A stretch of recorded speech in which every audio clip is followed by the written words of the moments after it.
यह बहुत पुराने समय की बात है, जब काशी के राजा नारायण सिंह ने अचानक अपने पड़ोसी राज्य के राजा चंद्रसेन पर आक्रमण कर दिया। इस आक्रमण का कोई ठोस कारण नहीं था। न राजा चंद्रसेन ने काशी पर कोई आंच लाई थी, न उसने नारायण सिंह को कभी चुनौती दी थी। केवल अपने राज्य का विस्तार करना और सत्ता की भूख मिटाना ही नारायण सिंह के लिए युद्ध का कारण था। राजा चंद्रसेन एक शांतिप्रिय और धर्मनिष्ठ शासक थे। उन्हें युद्ध और हिंसा से सख्त परहेज था और वह मानते थे कि असली शौर्य धर्म का पालन करना ही है। उन्होंने सोचा कि यदि वे इस युद्ध का प्रतिकार करेंगे तो न जाने कितने निर्दोष सैनिकों और प्रजा का रक्त बह जाएगा, कितने परिवार उजड़ जाएंगे। इसलिए राजा चंद्रसेन ने एक कठिन और त्यागमय निर्णय लिया। उन्होंने अपनी राजधानी और अपना सारा वैभव छोड़कर वहां से रात के अंधेरे में निकल जाने का निश्चय किया। उन्होंने राजसी वस्त्रों का परित्याग कर सन्यासी का रूप धारण किया और अपनी पत्नी के साथ काशी की ओर चल दिए। काशी पहुंचकर उन्होंने एक प्राचीन मंदिर को अपना आश्रय बना लिया, जहां वह निस्संग होकर भक्ति और साधना में लीन रहने लगे। इस कठिन समय में उनकी पत्नी रानी भी अपने पति का साथ छोड़कर मायके नहीं गई। वह पतिव्रता थी और जानती थी कि संकट की इस घड़ी में अपने पति का साथ देना ही उसका धर्म है। साध्वी का वेश धारण करके वह भी राजा के साथ उसी मंदिर में रहने लगी। गर्भवती होने के बावजूद उसने सभी कष्टों को सहन किया और अपनी पीड़ा को छिपाकर राजा की सेवा और सहारा देने में ही संतोष पाया। रानी का यह त्याग और साहस उस समय की एक अनूठी मिसाल थी। उसके चेहरे पर हमेशा एक शांत और दृढ़ मुस्कान रहती थी, मानो उसकी भक्ति और समर्पण ने उसके मन की सारी चिंताओं को भस्म कर दिया हो। राजा और रानी दोनों ने त्याग और साधना के मार्ग को अपनाकर एक साधारण जीवन जीना शुरू किया, मानो वे कभी राजा रानी रहे ही न हों। उनका प्रेम और समर्पण हर किसी के लिए प्रेरणा बन गया। समय बीता और राजा चंद्रसेन का पुत्र धीरे धीरे बड़ा होने लगा। जैसे जैसे वह बालकावस्था से किशोरावस्था में पहुंचा, उसके भीतर ज्ञान की प्यास और अपनी जड़ों की समझ को लेकर उत्सुकता जाग उठी। राजा और रानी ने अपने पुत्र को शिक्षा प्राप्त करने के लिए हरिद्वार के एक प्रतिष्ठित गुरुकुल भेज दिया। वहां उसकी शिक्षा धर्म, नीति और शस्त्र विद्या में हो रही थी और गुरुकुल के शांत और दिव्य वातावरण में वह एक योग्य और मर्यादित युवक के रूप में ढल रहा था। इसी बीच एक दिन काशी के राजा नारायण सिंह को गुप्तचरों से यह पता चला कि राजा चंद्रसेन और उनकी पत्नी रानी साधु सन्यासी के वेश में काशी में निवास कर रहे हैं। यह सुनते ही नारायण सिंह का क्रोध भड़क उठा। उसने सोचा कि जिस व्यक्ति को उसने सत्ता और राज्य से दूर किया था, वह उसके राज्य में शरण लेकर उसके ही सामने जीवन व्यतीत कर रहा है। यह उसकी राजशाही के अहंकार पर एक चोट के समान था। राजा नारायण सिंह ने तुरंत अपने सैनिकों को आदेश दिया कि चंद्रसेन और उनकी पत्नी को ढूंढकर गिरफ्तार कर लिया जाए। सैनिकों ने मंदिर में छानबीन की और साधु वेशधारी राजा और रानी को पहचानकर बंदी बना लिया। काशी के चौराहे पर जनता के सामने उन्हें लाकर प्रस्तुत किया गया। चंद्रसेन और उनकी रानी ने गरिमामय और शांत भाव से यह अपमान सहा। उनके चेहरे पर न कोई भय था, न ही किसी प्रकार की गिला शिकायत। राजा नारायण सिंह ने क्रूरता और घृणा के साथ अपना निर्णय सुनाया। तुम्हारी इस धृष्टता के लिए तुम दोनों को मृत्यु दंड दिया जाता है। फांसी की सजा सुनकर वहां खड़े लोगों का दिल कांप उठा। सबने महसूस किया कि चंद्रसेन और उनकी रानी का दोष केवल उनका त्याग और अहिंसा का पालन था। लेकिन नारायण सिंह ने अपनी सत्ता और क्रोध में यह सब नजरअंदाज कर दिया। इस कठोर निर्णय के बावजूद चंद्रसेन और उनकी रानी ने सब धैर्य और संयम के साथ स्वीकार किया। वे जानते थे कि उन्होंने जो मार्ग चुना है वह धर्म का मार्ग है। उस क्षण में भी उनके चेहरों पर अटल शांति और गरिमा थी, मानो उनकी आत्मा अपनी उच्चता और सत्य के साथ अडिग खड़ी हो। जब यह दुखद समाचार सूर्यसेन तक पहुंचा तो उसके मन में गहरा आघात और अपने माता पिता से मिलने की तीव्र इच्छा उमड़ आई। वह अपने गुरुकुल के शांत वातावरण को छोड़कर तुरंत हरिद्वार से काशी की ओर चल पड़ा। रास्ते भर उसके मन में भावनाओं का ज्वार उठता रहा, दुहक, क्रोध और अपने माता पिता को बचाने की व्याकुलता। वह यह सोचते हुए तेजी से चल रहा था कि शायद वह समय रहते अपने माता पिता के पास पहुंच जाए, उनसे मार्गदर्शन प्राप्त कर सके और उनके अंतिम दर्शन कर पाए। अंततः सूर्यसेन काशी पहुंचा और जेल के भीतर अपने माता पिता के पास जाने की अनुमति मांगी। जेल के उस ठंडे और अंधेरे कोने में अपने माता पिता को देखकर उसका दिल पसीज गया। पिता चंद्रसेन और माता उसकी ओर देख रहे थे और उनके चेहरों पर एक गहरी शांति का आभास था। पुत्र को देखकर चंद्रसेन के मुख पर ममता की एक झलक आई और उन्होंने उसे स्नेह से अपने पास बुलाया। सूर्यसेन की आंखों में आंसू थे, पर चंद्रसेन ने स्नेह से उसके कंधे पर हाथ रखा और उसे सच्चे जीवन के उपदेश देने लगे। उन्होंने अपने पुत्र को जीवन के कुछ गहरे सत्य समझाने का प्रयास किया। बोले, बेटा, सबसे पहले याद रखो, न अधिक देखना और न थोड़ा देखना। इसका अर्थ है कि किसी भी परिस्थिति को पूरी सच्चाई और संतुलित दृष्टिकोण से देखो। न केवल एक पक्ष को देखो, न अति उत्साहित होकर देखो और न निराशा से। जीवन को उसकी संपूर्णता में समझो। दूसरी बात, हिंसा कभी प्रतिहिंसा से समाप्त नहीं होती। यदि तुम इस क्रोध को लेकर प्रतिशोध के लिए आगे बढ़ोगे तो यह केवल विनाश और दुख को जन्म देगा। तीसरी बात बेटा, लड़ाई को लड़ाई के द्वारा जीता नहीं जा सकता। जिस दिन हम यह समझ लेते हैं कि हर संघर्ष का उत्तर शांति में छिपा है, उस दिन हमें सच्ची विजय मिलती है। चौथी बात, शत्रुता को शत्रुता से खत्म नहीं किया जा सकता। यदि कोई हमारे प्रति बैर रखता है तो उसका उत्तर बैर से नहीं, बल्कि करुणा और क्षमा से देना चाहिए। शत्रुता से कभी मित्रता प्राप्त नहीं होती। और पांचवी सबसे महत्वपूर्ण बात, हिंसा, लड़ाई और शत्रुता को केवल प्रेम से ही जीता जा सकता है। प्रेम में वह शक्ति है जो कठोर से कठोर दिल को भी पिघला सकती है। जो प्रेम करता है वह सबसे बड़ी शक्ति का स्वामी बन जाता है, क्योंकि सच्चा प्रेम ही सबसे बड़ा योद्धा है। सूर्यसेन ने पिता के इस अमर उपदेश को अपने मन में गहराई से उतार लिया। उसे अनुभव हुआ कि उसका जीवन इन शिक्षाओं के बिना अधूरा था और उसने अपने माता पिता के आदर्शों को सदा के लिए अपने हृदय में संजोने का संकल्प किया। पिता के इन शब्दों ने उसे क्रोध से परे एक नए प्रकाश की ओर बढ़ा दिया। राजा चंद्रसेन और उनकी पत्नी को निर्दयता से फांसी दे दी गई। उनकी गरिमामयी और शांत उपस्थिति, उनकी महान शिक्षाएं और त्याग का जीवन, सब कुछ एक ही क्षण में समाप्त हो गया। लेकिन उनके पुत्र सूर्यसेन के लिए यह क्षण हमेशा के लिए उसके दिल पर एक गहरी छाप छोड़ गया।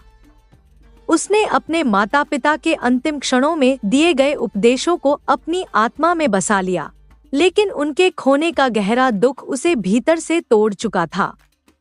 उसके जीवन का यह नया अध्याय अज्ञात राहों और कठिन परिस्थितियों से भरा था। माता पिता को खोने के बाद सूर्यसेन ने खुद को एकाकी और असहाय महसूस किया और कुछ समय तक वह जंगलों में भटकता रहा। घने वृक्षों, नदी की कलकल धारा और रात के सन्नाटों में वह अपने जीवन के अर्थ को ढूंढने की कोशिश करता। कई बार उसका मन विद्रोह और प्रतिशोध की ओर झुकता, पर फिर अपने पिता के उपदेश उसे रोक लेते। उसकी साधना जैसे प्रकृति के साथ हो चली थी और वह उन कठिनाइयों में ही अपने साहस को पुनः प्राप्त करने लगा। समय बीतता गया और सूर्यसेन धीरे धीरे एक सुदृढ़ और साहसी युवक में परिवर्तित हो गया। अब वह केवल एक राजा का पुत्र ही नहीं था, उसके व्यक्तित्व में धैर्य, साहस और त्याग की गहरी झलक थी। लेकिन उसने अपने जीवन के उद्देश्य को एक नई दिशा देने का निर्णय लिया। वह जानता था कि प्रतिशोध का मार्ग उस शिक्षा का अपमान होगा जो उसके पिता ने उसे दी थी। इसलिए उसने निर्णय लिया कि वह धीरे धीरे विवेक और संयम के साथ अपने राज्य को वापस पाने का मार्ग प्रशस्त करेगा। एक दिन उसने खूब सोचा समझा और साहस के साथ काशी के राजा नारायण सिंह के महल में नौकरी करने का निश्चय किया। उसने किसी उच्च पद के बारे में नहीं सोचा, बल्कि सीधे महावत के यहाँ हाथियों की देखभाल की नौकरी स्वीकार कर ली। अब वह राजकुमार से एक साधारण सेवक के रूप में नारायण सिंह के महल में दाखिल हुआ, जहाँ उसके माता पिता को क्रूरता से मौत के घाट उतारा गया था। महावत की नौकरी में वह सादगी और शांतिपूर्ण जीवन जीने लगा, लेकिन भीतर ही भीतर उसने एक योजना बना ली थी। सूर्यसेन का हृदय प्रेम, करुणा और धैर्य से भर गया था, लेकिन उसकी आंखों में एक नई चमक और उसकी आत्मा में एक अदम्य साहस उभर रहा था। राजा नारायण सिंह इस बात से अनभिज्ञ थे कि राजा चंद्रसेन का कोई पुत्र भी है। सूर्यसेन ने अपनी पहचान को छुपा कर रखा था और अब वह महावत के घर में एक साधारण नौकर के रूप में रह रहा था। अपने जीवन की सादगी और कठिनाइयों के बीच एक चीज थी जो उसे सच्चा आनंद देती थी, मुरली बजाना। मुरली की मधुर ध्वनि उसके हृदय की आवाज थी, जो उसे बचपन से ही प्रिय थी और जिसमें वह अपनी सारी भावनाएं उड़ेल देता था। सूर्यसेन प्रतिदिन सुबह 4 बजे उठता। अभी अंधेरा ही होता, पर उसकी मुरली की धुन जैसे पूरी सृष्टि को जागृत कर देती। उसकी मुरली से निकलती सुरों की धारा में प्रेम, पीड़ा और शांति का अनोखा मिश्रण था। उसका संगीत हर दिशा में फैलता, मानो उसकी आत्मा की पुकार हो, जो अज्ञात रूप में किसी को सुकून और किसी को प्रेरणा दे रही हो। एक दिन उसकी मुरली की यह मधुर और सजीव धुन काशी के राजमहल तक जा पहुंची। राजा नारायण सिंह अपने महल में थे और इस अद्भुत संगीत को सुनकर ठिठक गए। ऐसा मधुर और हृदयस्पर्शी संगीत उन्होंने अपने जीवन में कभी नहीं सुना था। मुरली की वह धुन उनके मन में एक अजीब सी शांति और कुतूहल भर रही थी, जैसे वह सुर उनके जीवन के किसी अनजाने रहस्य को उजागर करने का संकेत दे रहे हों। राजा ने तुरंत अपने महावत को बुलाया और पूछा, तुम्हारे घर में यह मुरली कौन बजा रहा है? ऐसा मनमोहक संगीत तो मैंने पहले कभी नहीं सुना। महावत ने आदरपूर्वक सिर झुकाकर उत्तर दिया, महाराज, यह मुरली एक आवारा युवक बजा रहा है, जिसे मैंने हाथियों की देखभाल के लिए नौकर रख लिया है। उसका नाम सूर्यसेन है। वह भले ही साधारण दिखता है, पर उसकी मुरली में कुछ विशेष है। राजा नारायण सिंह के मन में अब और भी जिज्ञासा जाग उठी। इस साधारण युवक का संगीत उन्हें एक अजीब सी शांति और आकर्षण की ओर खींच रहा था। वह यह सोचने लगे कि आखिर इस लड़के में ऐसी कौन सी विशेषता है जिसके सुरों ने उनके हृदय को छू लिया। उन्होंने महावत को आदेश दिया कि सूर्यसेन को तुरंत बुलाकर लाए। जब काशी नरेश ने सूर्यसेन को अपने सामने देखा तो सूर्यसेन की लंबी कदकाठी, सुदृढ़ शरीर और उसकी आंखों में अदम्य साहस की चमक देखकर राजा अत्यंत प्रभावित हुए। उसमें एक ऐसा आत्मविश्वास और गरिमा थी जो साधारण नौकरों में नहीं होती। राजा ने तुरंत ही निर्णय लिया कि सूर्यसेन जैसे पराक्रमी युवक को उनकी सुरक्षा का भार सौंपा जा सकता है। उन्होंने उसे अपने अंगरक्षक का पद दिया और सूर्यसेन ने राजकाज में महत्वपूर्ण भूमिका निभाते हुए राजा के सैनिक दल को प्रशिक्षण देना शुरू किया। उसका प्रशिक्षण प्रभावी और अनुशासित था और उसने कुछ ही दिनों में सैनिकों की क्षमता में निखार ला दिया। राजा का अंगरक्षक बनने के बाद सूर्यसेन ने अपने कर्तव्यों का पूरी निष्ठा से पालन किया। एक दिन काशी नरेश अपने कुछ साथियों और अंगरक्षक सूर्यसेन के साथ शिकार पर निकले। हरे भरे जंगल की अनजानी राहों में घोड़ों की टापों की आवाज गूंज रही थी। घने वृक्षों के बीच सूरज की किरणें मुश्किल से छनकर आ रही थी और जंगल में एक रहस्यमय सन्नाटा छाया हुआ था। शिकार की तलाश में राजा और उनका दल गहरे जंगल में पहुंच गए। कुछ समय बाद राजा अपने साथियों से बिछड़ गए और अब उनके साथ केवल सूर्यसेन था। राजा और सूर्यसेन दोनों अलग अलग घोड़ों पर सवार होकर घने जंगल के भीतर चलते रहे। लेकिन लंबी दूरी तय करने और भीषण गर्मी के कारण थकान उनके ऊपर हावी होने लगी। कुछ समय बाद उन्हें एक विशाल और घने वृक्ष की छाया दिखी। वहां पहुंचकर राजा ने घोड़े से उतरते हुए चैन की सांस ली।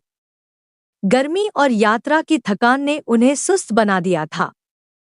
सूर्यसेन ने तुरंत राजा के आराम के लिए जगह साफ की और राजा वहां बैठ गए। कुछ ही क्षणों में राजा को आलस्य घेरने लगा और वह वृक्ष की ठंडी छाया में लेट गए। धीरे धीरे उनकी आंखें बंद हो गईं और वह गहरी नींद में सो गए। वहीं दूसरी ओर सूर्यसेन सतर्क और सजग खड़ा था। उसकी दृष्टि चारों ओर फैली हुई थी और उसके कान हर छोटे से छोटे आवाज पर लगे हुए थे। राजा की सुरक्षा का दायित्व उसके कंधों पर था। अतः पेड़ की छाया में पहरेदारी करते हुए सूर्यसेन का एक एक पल सावधानी से बीत रहा था। जंगल के रहस्यमय वातावरण में हर पत्ते की खड़खड़ाहट और हवा की सरसराहट पर उसका ध्यान था। वह जानता था कि जंगल में सिर्फ जंगली जानवर ही नहीं, बल्कि कई अन्य अदृश्य खतरे भी हो सकते हैं। सूर्यसेन डटकर पहरेदारी कर रहा था जबकि राजा गहरी नींद में सोए हुए थे। चारों ओर सन्नाटा था, केवल पत्तों की सरसराहट और पक्षियों की हल्की चहचहाहट ही सुनाई दे रही थी। इस शांति के बीच अचानक सूर्यसेन के मन में विचारों का एक तूफान उमड़ पड़ा। उसने राजा की ओर देखा और जैसे ही उसकी नजर राजा नारायण सिंह के चेहरे पर पड़ी, उसकी स्मृतियों में वो दर्दनाक दृश्य जीवंत हो उठे, उसके माता पिता की निर्दोष मृत्यु का दृश्य। उसके मन में घृणा और प्रतिशोध की ज्वाला भड़क उठी। यह वही काशी नरेश था जिसने उसके माता पिता को बिना किसी अपराध के फांसी पर चढ़ा दिया था। सूर्यसेन के भीतर क्रोध की एक लहर दौड़ गई। उसकी आंखों में खून उतर आया और वह खुद को रोक नहीं पाया। म्यान से तलवार खींचते हुए उसने सोचा, आज मेरे पास मौका है। इस निर्दयी राजा से अपने माता पिता की मौत का बदला लेने का यह सबसे सही समय है। तलवार की चमक में उसके चेहरे पर क्रोध और प्रतिशोध का आभास स्पष्ट झलकने लगा। पर जैसे ही उसने तलवार उठाई, एक क्षण में उसे अपने पिता के वे अमर उपदेश याद आ गए, जो उन्होंने जीवन के अंतिम क्षणों में दिए थे। हिंसा कभी प्रतिहिंसा से पराजित नहीं होती। शत्रुता को जवाबी शत्रुता से समाप्त नहीं किया जा सकता। उसके पिता का शांत और करुणामय चेहरा उसकी आंखों के सामने आ गया और उनके शब्द उसके कानों में गूंजने लगे। वह जानता था कि उसके पिता के लिए प्रेम और अहिंसा ही सर्वोच्च थे। उसकी हाथ में उठी तलवार धीरे धीरे कांपने लगी और उसके मन में उठी क्रोध की लहर ठंडी होने लगी। वह अपने पिता की शिक्षाओं का अपमान नहीं कर सकता था, उन उपदेशों को झुठला नहीं सकता था जो उसके पिता ने उसे दिए थे। उसकी प्रतिशोध की भावना एक गहरी शांति में बदलने लगी और वह समझ गया कि वास्तविक साहस प्रतिशोध में नहीं, बल्कि क्षमा में है। उसने धीरे से तलवार को म्यान में रख लिया, मानो अपने भीतर की हिंसा को भी वहीं कैद कर लिया हो। उसी समय राजा की आंखें खुल गईं। राजा ने अपने सामने अपने अंगरक्षक को शांत मुद्रा में खड़े पाया।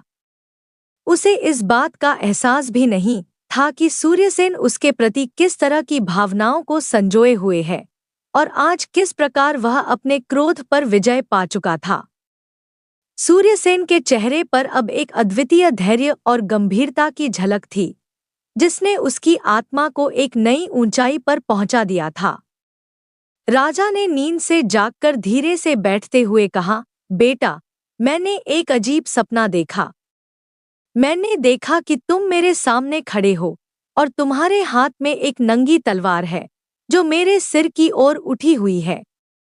ऐसा लगा जैसे तुम मेरे प्राण लेने के लिए तत्पर हो। सूर्यसेन के मन में दबी आग फिर से भड़क उठी। उसने एक पल के लिए राजा की ओर तीव्र दृष्टि से देखा मानो वर्षों का दुख और क्रोध उसके आंखों में उतर आया हो। फिर एक दृढ़ संकल्प के साथ उसने तलवार खींच ली और उसकी चमक जंगल की घनी छाया में एक चेतावनी की तरह झिलमिला उठी। सूर्यसेन ने कठोर स्वर में कहा, आपका सपना गलत नहीं था महाराज। मैं वही हूँ, राजा चंद्रसेन का पुत्र राजकुमार सूर्यसेन। यह वही तलवार है जो आपके अत्याचार का अंत करेगी। आपने निर्दोष और साधु जीवन जीने वाले मेरे माता पिता को बिना किसी अपराध के फांसी पर चढ़ा दिया। आज वही अनीति आपके समक्ष खड़ी है। जब तक आप अपनी तलवार म्यान से निकालेंगे, तब तक मैं आपको वही सजा दूंगा जो आपने मेरे माता पिता को दी थी। सूर्यसेन की आंखों में क्रोध की ज्वाला थी, मानो वर्षों से सहेजा गया प्रतिशोध उसे शक्ति दे रहा था। राजा के पास कोई चारा नहीं था। उसने अपनी तलवार को उठाने की भी कोशिश नहीं की। उसकी आंखों में डर और पश्चाताप था। उसकी आवाज कांप उठी और उसने घुटनों के बल झुककर अपने हाथ जोड़ लिए। बेटा, उसने गहरी सांस लेते हुए कहा, मुझे क्षमा कर दो। मैंने जो किया वह गलत था। मैं आज तुम्हारे सामने नतमस्तक हूँ, अपने प्राणों की भिक्षा मांगता हूँ। मैंने अज्ञान में तुम्हारे और तुम्हारे माता पिता के साथ अन्याय किया। अब मैं तुम्हारी शरण में हूँ। यदि तुम मुझे छोड़ दोगे तो मैं तुम्हारे प्रति कोई वैमनस्य नहीं रखूंगा और तुम्हें कभी किसी प्रकार का कष्ट नहीं दूंगा। मैं यह वचन देता हूँ। राजा की यह याचना सुनकर सूर्यसेन का हृदय विचलित हो उठा। पिता का वह उपदेश, हिंसा का प्रतिशोध हिंसा नहीं हो सकता, फिर से उसकी आत्मा में गूंजने लगा। सूर्यसेन ने धीरे से तलवार को नीचे किया, परंतु अभी भी उसकी आंखों में संघर्ष था। उसने गहरी सांस लेते हुए कहा, यदि आप वास्तव में अपने किए पर पश्चाताप करते हैं, तो आप मुझे बाबा विश्वनाथ की शपथ दें कि अब से आप कोई भी अन्यायपूर्ण कार्य नहीं करेंगे और मुझे और मेरे परिवार की स्मृति को सम्मान देंगे। राजा ने अपने हाथ उठाते हुए बाबा विश्वनाथ की शपथ खाई और यह वचन दिया कि वह सूर्यसेन या उसके परिवार को कभी कोई हानि नहीं पहुंचाएगा। उसके बाद दोनों ने एक दूसरे के हाथ में हाथ डाला और साक्षी मानकर प्रतिज्ञा की। इस शपथ के बाद सूर्यसेन ने अपनी तलवार म्यान में रख ली और उनके बीच एक अघोषित शांति और समझौता स्थापित हो गया। तब सूर्यसेन ने राजा की ओर गंभीरता से देखा। उसकी आवाज में एक स्थिरता और उसके शब्दों में सच्चाई का भार था। महाराज, उसने दृढ़ता से कहा, आज मैंने आपके समक्ष अपना असली परिचय प्रकट कर दिया। मैं वही हूँ जिसके माता पिता को आपने निर्दोष होते हुए भी मृत्यु का दंड दिया, परंतु मरते समय मेरे पिता ने जो उपदेश मुझे दिया था, उसी की शक्ति और ज्ञान ने आज आपकी जान बचाई है। राजा नारायण सिंह ने आश्चर्य और जिज्ञासा के साथ उसकी ओर देखा और पूछा, वह उपदेश क्या था जिसने तुम्हें प्रतिशोध से रोक लिया? सूर्यसेन ने अपनी आवाज में कोमलता और गहनता लाते हुए उत्तर दिया, मेरे पिता ने मुझे कुछ अमूल्य बातें सिखाई थी। उन्होंने कहा था, बेटा, न अधिक देखना, न थोड़ा देखना, और याद रखना, हिंसा कभी प्रतिहिंसा से पराजित नहीं होती। ये शब्द ही मेरे जीवन का पथ प्रदर्शक बने। राजा ने यह सुनकर माथे पर सिलवटें डाली और गहरी सोच में डूब गए। उन्होंने जिज्ञासा से पूछा, इसका क्या अर्थ है सूर्यसेन? सूर्यसेन ने एक गहरी सांस ली और उत्तर दिया, महाराज, मेरे पिता का पहला उपदेश था, न अधिक देखना, न थोड़ा देखना। इसका अर्थ यह है कि हम किसी व्यक्ति या स्थिति को न तो अपनी सीमित दृष्टि से देख सकते हैं और न ही उसके पहलुओं को एकदम पूरा समझ सकते हैं। जब हम केवल आंशिक रूप से देखते हैं, तो हमारे निर्णय भी त्रुटिपूर्ण हो जाते हैं। न कोई पूर्णतः सही होता है और न ही पूर्णतः गलत। इसीलिए किसी भी इंसान या स्थिति का संपूर्ण आकलन बिना पूर्वाग्रह के करना चाहिए। इसके अलावा अधिक न देखना का अर्थ यह भी है कि हमें किसी भी प्रकार की हिंसा या वैमनस्य को अपने मन में अधिक समय तक नहीं पालना चाहिए। न थोड़ा देखना का मतलब यह है कि अपने मित्रों या रिश्तेदारों की छोटी छोटी कमियों को देखकर उनसे रिश्ते नहीं तोड़ने चाहिए, बल्कि सहनशीलता और प्रेम से संबंध बनाए रखने चाहिए। सूर्यसेन कुछ क्षण के लिए रुका और फिर दूसरे उपदेश का मतलब समझाते हुए बोला। दूसरा उपदेश था, हिंसा को कभी प्रतिहिंसा से पराजित नहीं करना। मेरे पिता का मानना था कि यदि हम बदला लेने के लिए हिंसा का सहारा लेते हैं, तो हम केवल अपने क्रोध और अंधकार को बढ़ावा देते हैं। प्रतिशोध से केवल नफरत पैदा होती है, कभी भी समाधान नहीं मिलता। मेरे पिता ने यह समझाया कि सच्ची वीरता केवल क्षमा और प्रेम से ही प्रकट होती है और प्रतिशोध को छोड़ना ही सच्ची शांति की ओर ले जाता है। महाराज, आज अगर मैं आपको प्रतिशोध की भावना में आकर नुकसान पहुंचाता तो इसका परिणाम यही होता कि आपके समर्थक मेरे जीवन को खतरे में डालते। आज मेरे पिता के उपदेशों ने न केवल मेरे प्राण बल्कि आपके भी प्राण बचा लिए। प्रतिशोध से प्रतिशोध मिटता नहीं, बल्कि यह केवल दुश्मनी को और बढ़ावा देता है। आपने मेरे जीवन की रक्षा की, यह एक महान कार्य था और मैंने आपके जीवन की रक्षा की, जो कि कोई कम महत्वपूर्ण कार्य नहीं है। हमारे इस व्यवहार ने आज हमारे बीच की दुश्मनी को प्रेम और करुणा में बदलने का मार्ग दिखाया। ऐसे में हमें समझ लेना चाहिए कि प्रतिशोध से हिंसा का अंत नहीं होता। केवल ममता और सहानुभूति ही शांति ला सकती है। सूर्यसेन ने आगे कहा, महाराज, मेरे पिता का उपदेश केवल शब्द नहीं थे, वे उनके जीवन का सार थे। आज उन्हीं उपदेशों ने मुझे आपसे प्रतिशोध लेने से रोका और आपको क्षमा करने का मार्ग दिखाया। इसीलिए मैं कहता हूँ कि मेरे पिता की अंतिम शिक्षा ही आपकी प्राण रक्षा का कारण बनी।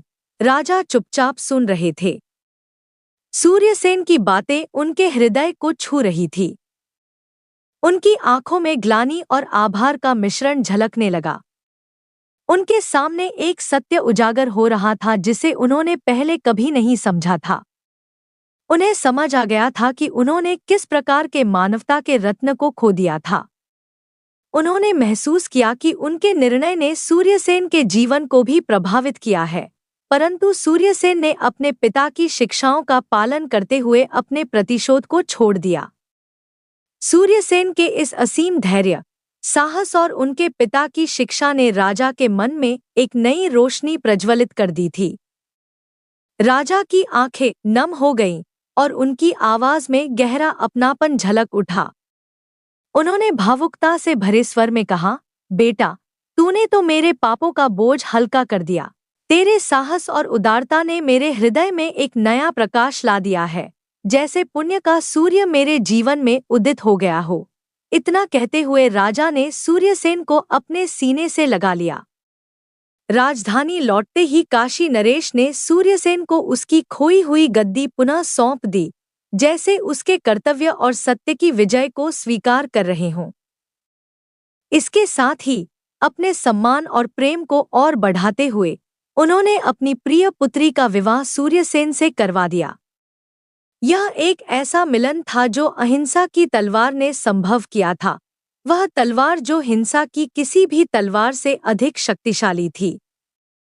यदि इस पथ पर हिंसा होती तो दोनों राजवंश आपसी घृणा और प्रतिशोध की आग में जलकर नष्ट हो जाते। किसी की आत्मा को दुख पहुंचाना, चाहे वह विचारों से हो या कर्मों से, असल में वही हिंसा है।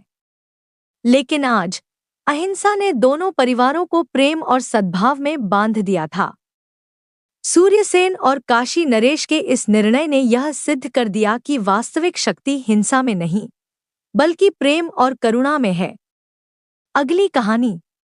जैसे कुछ लोग अपनी कंजूसी के लिए प्रसिद्ध होते हैं, उसी प्रकार कुछ लोगों को फिजूल खर्ची में महारत हासिल होती है। ऐसे लोगों में राजा तिमनमल का नाम भी शामिल था। उसकी गिनती ऐसे उदार लोगों में होती थी जो धन को पानी की तरह बहाया करते थे। एक अशर्फी के स्थान पर वह 100 अशर्फियां और 100 अशर्फियों के स्थान पर 1000 अशर्फियां लुटाता था। इससे भी उसे संतोष नहीं था। वह अक्सर सोचा करता कि ईश्वर ने उसे 2 हाथ क्यों दिए, उसके 1000 हाथ होने चाहिए थे।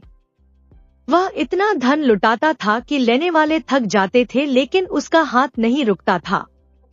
जहां शहद होता है वहां मधुमक्खियां आ ही जाती हैं। कुछ ऐसा ही तिमनमल के साथ हुआ। उसकी दरियादिली देखकर उसके आसपास चापलूसों की भीड़ लग गई। ये लोग उसकी चापलूसी कर अपना उल्लू सीधा करते रहते थे।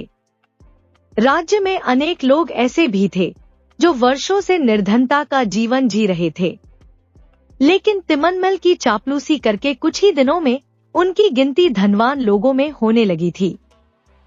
जो व्यक्ति फिजूल खर्ची में विश्वास करते थे, तिमनमल उन्हें बहुत पसंद करता। उसका दरबार भी फिजूल खर्च करने वाले लोगों से भरा पड़ा था। जो जितना अधिक फिजूल खर्च था, तिमनमल उसे उतना ही उदार समझता था। वह कितना मूर्ख और अक्ल का अंधा था, इसका पता इस बात से ही चलता है कि उसका प्रधानमंत्री एक ऐसा व्यक्ति था जिस पर अनेक लोगों का कर्ज चढ़ा हुआ था।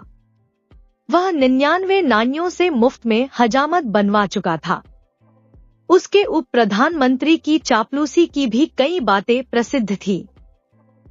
कहते हैं, उसने पहली बार दरबार में आकर तिमनमल को सलाम किया और उसे एक छंद सुनाया। इसमें उसने तिमनमल की दयालुता, दानवीरता और दरियादिली की भरपूर प्रशंसा की थी। इस चापलूसी भरे छंद को सुनकर तिमनमल वाह वाह कर उठा। उसने आगे बढ़कर उसका हाथ पकड़ा और उसे उप प्रधानमंत्री की कुर्सी पर आसीन कर दिया। तिमनमल के दरबार में ऐसी घटनाएं प्रतिदिन घटती रहती थी। जरा सी चापलूसी के बदले कई भिक्षुकों को उसने अपना दरबारी बना लिया था।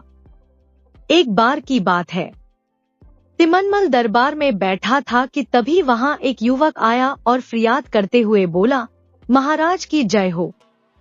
महाराज, मेरा नाम कड़का है। मैं एक सेठ की बेटी से प्रेम करता हूँ और उससे विवाह करना चाहता हूँ, परंतु उस सेठ की शर्त है कि वह अपनी बेटी का विवाह उसके साथ करेगा जो उससे अधिक धनवान होगा, जिसके पास सुख के सभी साधन होंगे। किंतु महाराज, मेरी आर्थिक स्थिति इतनी दयनीय है कि शर्त पूरी करने की बात तो दूर, मैं अपना भरण पोषण भी ठीक से नहीं कर सकता। अब आप ही मेरी सहायता कीजिए। मैं बड़ी उम्मीद लेकर आपके पास आया हूँ। तिमनमल प्रसन्न होकर बोला, वाह नौजवान, क्या दिल पाया है तुमने। तुम्हारे साहस की मैं दिल से प्रशंसा करता हूँ। तुम्हारे लिए मैं अपना सारा खजाना और राज्य लुटाने को तैयार हूँ।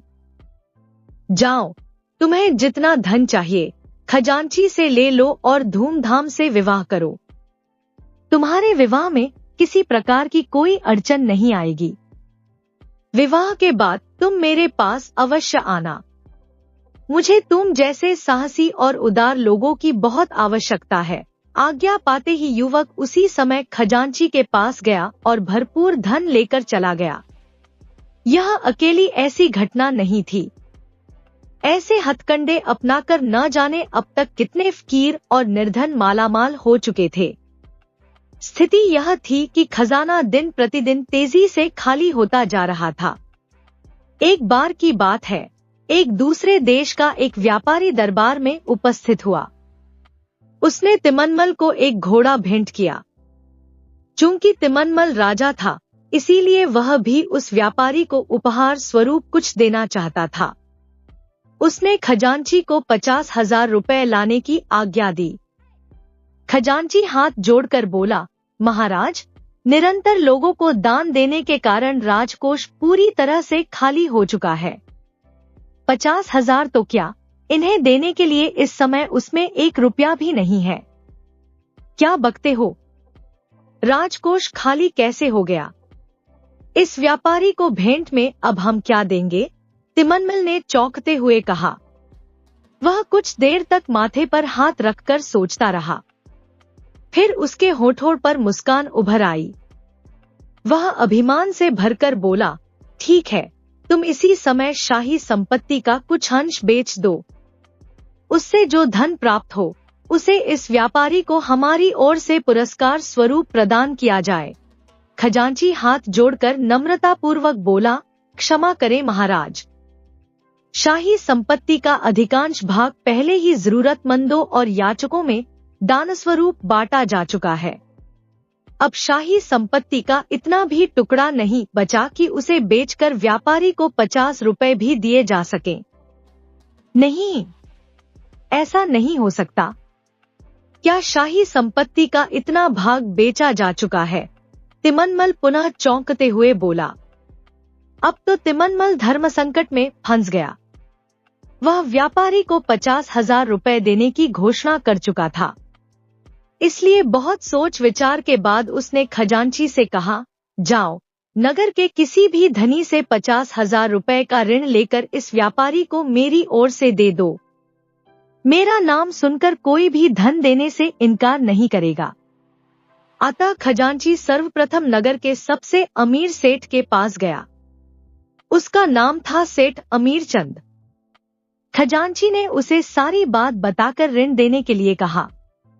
सेठ अमीरचंद होठों पर कुटिल मुस्कुराहट लाते हुए बोला, यह मेरा सौभाग्य है कि महाराज ने मुझे इस तुच्छ सेवा के लिए चुना। उनका कार्य करके मुझे अपार प्रसन्नता होती, परंतु आपने आने में देर कर दी। आज ही मैंने अपना सारा धन व्यापार में लगा दिया है।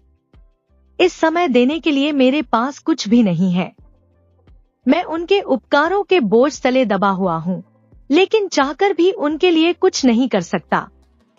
आप उनसे मेरी ओर से क्षमा मांग लेना और कहना कि जैसे ही मेरे पास धन आएगा मैं उसे लेकर स्वयं उनकी सेवा में उपस्थित हो जाऊंगा। और इस तरह सेठ अमीरचंद ने बहाना बनाकर खजांची को विदा कर दिया। अब खजांची एक दूसरे सेठ के पास गया। यह सेठ पहले बहुत निर्धन था। तिमनमल की चापलूसी करके आज वह नगर का धनी बना हुआ था। ऋण देने की बात सुनते ही मानो उसे सांप सूंघ गया। वह खजांची से बोला, मित्र, मेरे पास भला इतना धन कहाँ है? मैं आपकी कोई सहायता नहीं कर सकता। आप राजा साहब से कह देना कि मैं घर पर नहीं था। आपकी बड़ी कृपा होगी। इस प्रकार एक एक कर खजांची नगर के सभी अमीरों के पास गया और उनसे सहायता की प्रार्थना की। लेकिन कल तक जो तिमनमल की जी हुजूरी किया करते थे, आज उन्होंने उसकी ओर से मुंह फेर लिया था। अंत में थक हार कर खजांची दरबार में लौट आया। सेवक, तुम ऋण ले आए? मेरे किस प्रिय ने धन दिया है? तिमनमल ने प्रश्न किया। खजांची थके स्वर में बोला, महाराज, सर्प केवल डंस सकते हैं, उनसे मित्रता या उदारता की उम्मीद करना मूर्खता है। मैंने नगर के प्रत्येक धनी का द्वार खटखटाया, लेकिन कोई भी सहायता के लिए तैयार नहीं हुआ। सभी के पास कोई न कोई बहाना तैयार था। ऋण का नाम सुनते ही सभी ने मुंह मोड़ लिया। क्या कह रहे हो तुम? होश में तो हो? किसी ने भी तुम्हें ऋण नहीं दिया? सबने आंखें फेर ली। तिमनमल आश्चर्य से बोला, जी महाराज, सब भाग्य का खेल है। खजांची ने सिर झुकाकर उत्तर दिया। तिमनमल के पैरों तले मानो जमीन खिसक गई हो। क्रोध की अधिकता से उसकी आंखों में खून उतर आया। वह हाथों में तलवार लेकर एक एक का सिर काट डालना चाहता था। उसका दिल बार बार चीख रहा था, मेरे टुकड़ों पर पलने वाले लालची कुत्तों, क्या मेरे उपकारों का यही बदला है? क्या इसी दिन के लिए तुम मेरी चापलूसी, मेरी खुशामदें किया करते थे? क्या मेरे लिए कहे जाने वाले तुम्हारे प्रशंसायुक्त शब्द मात्र धन हथियाने के साधन थे? मैंने अपना सारा धन तुम पर न्यौछावर कर दिया, किंतु तुम ऐसे दगाबाज निकले कि मुझसे ही आंखें चुराने लगे। मैं तुम्हें इसकी सजा अवश्य दूंगा। तुम्हें इतनी आसानी से क्षमा नहीं करूंगा। यह सोचकर तिमनमल सिंहासन से उठा और अपने कक्ष में चला गया। 2 दिन के बाद नगर में उत्सव का सा वातावरण था। नगर के सभी धनवान बड़े उत्साहित थे। प्रसन्नता उनके चेहरों से टपक रही थी। आखिर प्रसन्न क्यों नहीं होते? महाराज ने उन्हें दावत पर जो आमंत्रित किया था, इसकी घोषणा एक दिन पहले ही हो चुकी थी। इस आमंत्रण से चापलूसों की बांछें खिली हुई थी। चापलूसी करके तिमनमल से धन प्राप्त करने का उन्हें एक और सुनहरा अवसर मिल रहा था। वे बेसब्री से दावत के दिन की प्रतीक्षा कर रहे थे। इस दावत में नगर के धनिकों के साथ साथ तिमनमल के मित्र और पुराने दरबारी भी आमंत्रित थे। इनमें वे लोग भी सम्मिलित थे जिन्होंने तिमनमल को ऋण देने से इनकार कर दिया था। निश्चित समय पर अतिथि एक एक कर अतिथिशाला में एकत्र होने लगे। उन्हें उम्मीद थी कि स्वभाव के अनुसार तिमनमल उन्हें कीमती उपहारों से सम्मानित करेगा, रत्न और आभूषण प्रदान करेगा। जिन्होंने ऋण देने से इनकार किया था, वे सोचने लगे कि यदि कल हम थोड़ा धन देकर तिमनमल की सहायता कर देते तो आज हमें सबसे अधिक उपहार प्राप्त होते। उन्हें इस बात का मलाल था। कुछ परस्पर परामर्श करने लगे, तिमनमल को प्रसन्न करना बहुत आसान है। उसे कीमती ईरानी कालीन अथवा एक अरबी घोड़ा उपहार में देकर 2-4 तारीफ के शब्द बोल दो। बस इतने से ही खुश होकर वे कल की सारी बात भूल जाएंगे और हमें और मालामाल कर देंगे।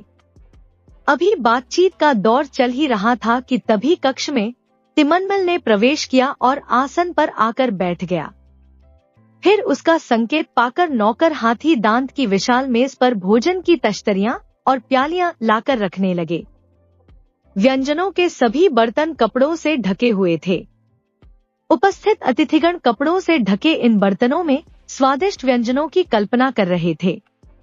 मसालेदार पुलाव, कबाब, मिठाइयां, शराब आदि के बारे में सोच सोचकर उनके मुंह में पानी आने लगा। उनकी भूख बढ़ने लगी।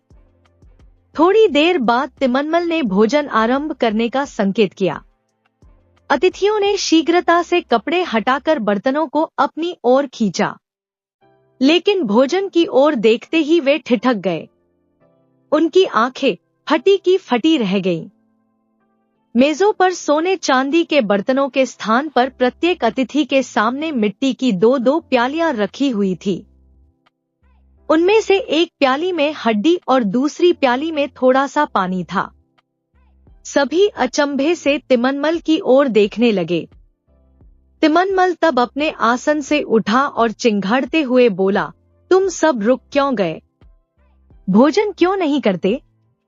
जब मेरे पास खिलाने के लिए स्वादिष्ट भोजन था तब तुमने पेट भरकर खाया, लेकिन आज जब मेरे पास केवल ये हड्डियां और पानी है तो इन्हें खाने से पीछे क्यों हट रहे हो?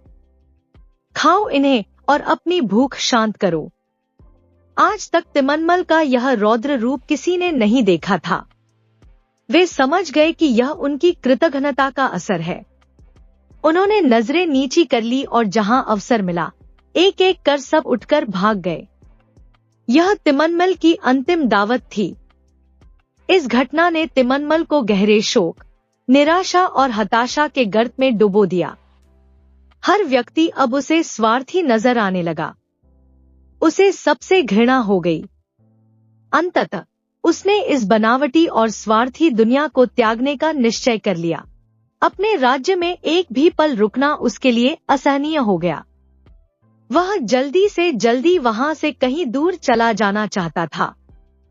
उसे अपने उस राज्य से इतनी घृणा हो गई थी कि नगर से बाहर निकलते ही उसने शरीर से सारे वस्त्र उतार फेंके और नगर की प्राचीरों को संबोधित करते हुए बोला, हे प्राचीरों, इन स्वार्थी कुत्तों की रक्षा करने की अपेक्षा तुम ध्वस्त हो जाओ।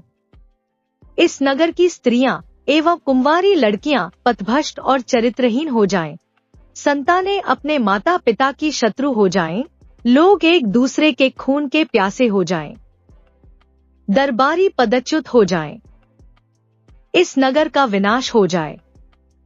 इससे अच्छा तो वह जंगल है जहां रहने वाले जानवर इन स्वार्थी भेड़ियों से कहीं ज्यादा अच्छे होते हैं। तिमनमल ने नगर छोड़ने का निश्चय कर लिया था। इस बात से दरबारी अब तक अनजान थे। उनमें कुछ ऐसे भी थे जो उसके प्रति वफादार थे। एकाएक उसके महल से चले जाने से वे चिंतित हो उठे।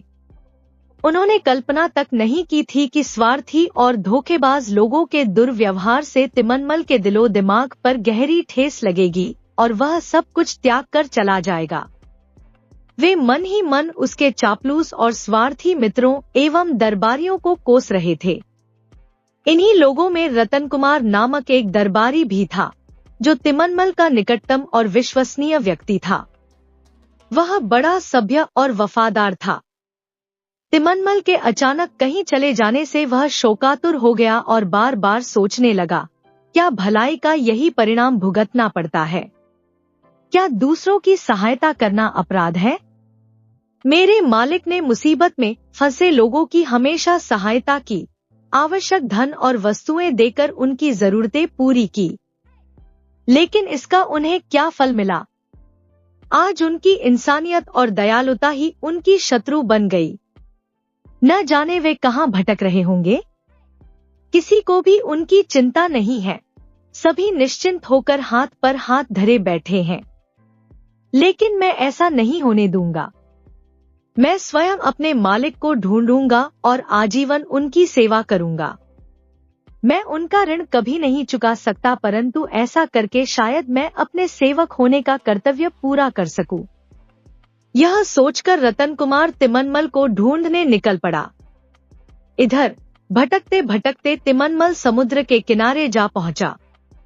वहां के शांत और सुंदर वातावरण ने उसे मोहित कर लिया। वह वहीं कुटिया बनाकर रहने लगा। भोजन के लिए वह जंगल की जमीन खोदता और कंदमूल खाकर पेट भर लेता था। इसके अतिरिक्त अपने दरबारियों, मित्रों और नगर के सेठों को कोसना उसका मुख्य कार्य था। उसे सबसे घृणा हो गई थी। वह उनके विनाश के लिए लगातार भगवान से प्रार्थना करता था। उसके जीवित रहने का एकमात्र उद्देश्य था अपने राज्य का विनाश। मरने से पूर्व वह उसका विनाश देख लेना चाहता था। एक बार भोजन की तलाश में वह जमीन खोद रहा था कि सहसा उसे स्वर्ण के कुछ टुकड़े मिले। उसे देखते ही तिमनमल के चेहरे पर दर्द उमड़ आया। इसी स्वर्ण के लिए उसके साथियों और दरबारियों ने उसे धोखा दिया था, उसके साथ विश्वासघात किया था। इसी स्वर्ण ने लोगों के बीच उसे उपहास का पात्र बनाया था। उसका मन घृणा से भर उठा। अब उसके लिए उनका कोई मोल नहीं था। स्वार्थी मित्रों और चापलूस दरबारियों को याद रखने के लिए उसने कुछ स्वर्ण अपने पास रखा और शेष पुनः जमीन में दबा दिया। एक दिन तिमनमल को ढोल नगाड़ों की आवाज सुनाई दी। आवाज की दिशा में देखने पर उसे एक घुड़सवार सैनिक आता दिखाई दिया। उसके साथ 2 सुंदर स्त्रियां और कुछ सैनिक थे। यह सवार उसका मित्र पवन कुमार था, जिसे किसी बात से नाराज होकर तिमनमल ने ही अपने राज्य से बाहर निकाल दिया था। अभी तिमनमल एक आदिवासी की तरह दिखाई दे रहा था, इसीलिए पवन कुमार उसे पहचान नहीं सका। साथ ही उसने कभी कल्पना भी नहीं की थी कि तिमनमल उसे ऐसी स्थिति में मिल सकता है। उसने तिमनमल का परिचय पूछा। तिमनमल कठोर स्वर में बोला, मैं भी तुम्हारी तरह एक दुष्ट हूँ। चले जाओ यहाँ से। मैं किसी भी इंसान की सूरत नहीं देखना चाहता। आवाज सुनते ही पवन कुमार तिमनमल को पहचान गया। उसकी ऐसी दयनीय और करुण हालत देखकर उसे बड़ा आश्चर्य हुआ।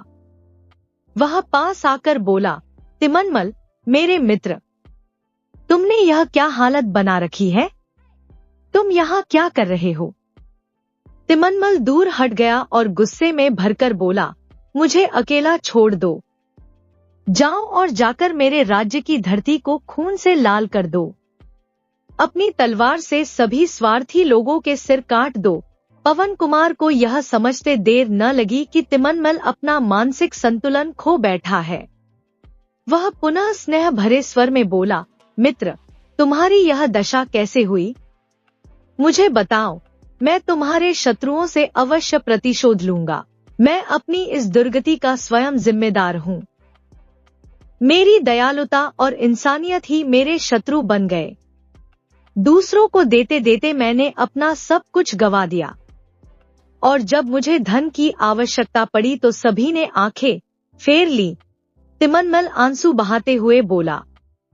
उसकी दयनीय हालत देखकर पवन कुमार का मन भर आया। उसने एक थैली निकाली और तिमनमल को पकड़ाते हुए बोला, मित्र, यह कुछ धन है, इसे अपने पास रख लो, जरूरत पड़ने पर यह तुम्हारे काम आएगा। तिमनमल उत्तेजित होकर बोला, मुझे तुम्हारा धन नहीं चाहिए, दूर चले जाओ मेरी नजरों से, मैं तुम्हें देखना तक नहीं चाहता। मित्र, जानते हो, इस समय मैं सेना लेकर तुम्हारे राज्य पर चढ़ाई करने जा रहा हूं। जल्दी ही मैं और मेरे सैनिक उस राज्य को मिट्टी में मिला देंगे। पवन कुमार ने सोचा था, शायद यह समाचार सुनकर तिमनमल दुखी होगा, परंतु तिमनमल के चेहरे पर तो प्रसन्नता उभर आई।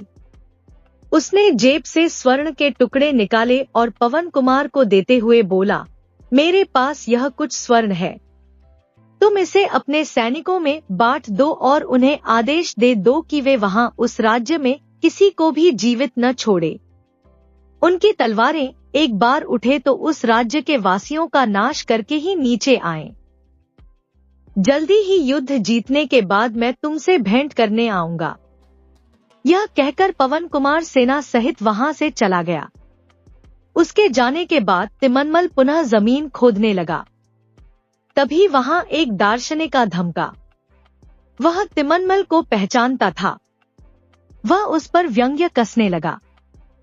तिमनमल ने भला बुरा कहते हुए उसे मारने के लिए पत्थर उठा लिया। वह दार्शनिक सिर पर पैर रखकर भागा। उधर पवन कुमार को सेना सहित आते देख उस राज्य के दरबारियों ने घुटने टेक दिए और सर्वसम्मति से उसे अपना राजा घोषित कर दिया।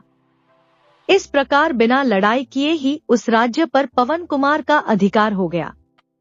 इसके बाद उसने एक सेवक को तिमनमल का पता लगाने के लिए भेजा। सेवक ने कुटिया और उसके आसपास का सारा क्षेत्र छान मारा, परंतु तिमनमल कहीं भी न मिला। अंततः उसकी दृष्टि एक कब्र पर पड़ी। कब्र के ऊपर कुछ लिखा हुआ था। सेवक पढ़ना लिखना नहीं जानता था, इसलिए उसने मोम द्वारा उस लेख की छाप उतार ली और वापस लौटकर पवन कुमार को छाप सौंप दी। पवन कुमार उसे पढ़ने लगा। उस पर लिखा था, इस स्थान पर एक अभागे और घृणित व्यक्ति को दफनाया गया है, जिसका नाम तिमनमल था। उसने जीवन भर मनुष्य और मनुष्य के नाम से घृणा की। जो भी व्यक्ति स्वार्थी, नीच और बेईमान है, महामारी उसका अंत कर दे।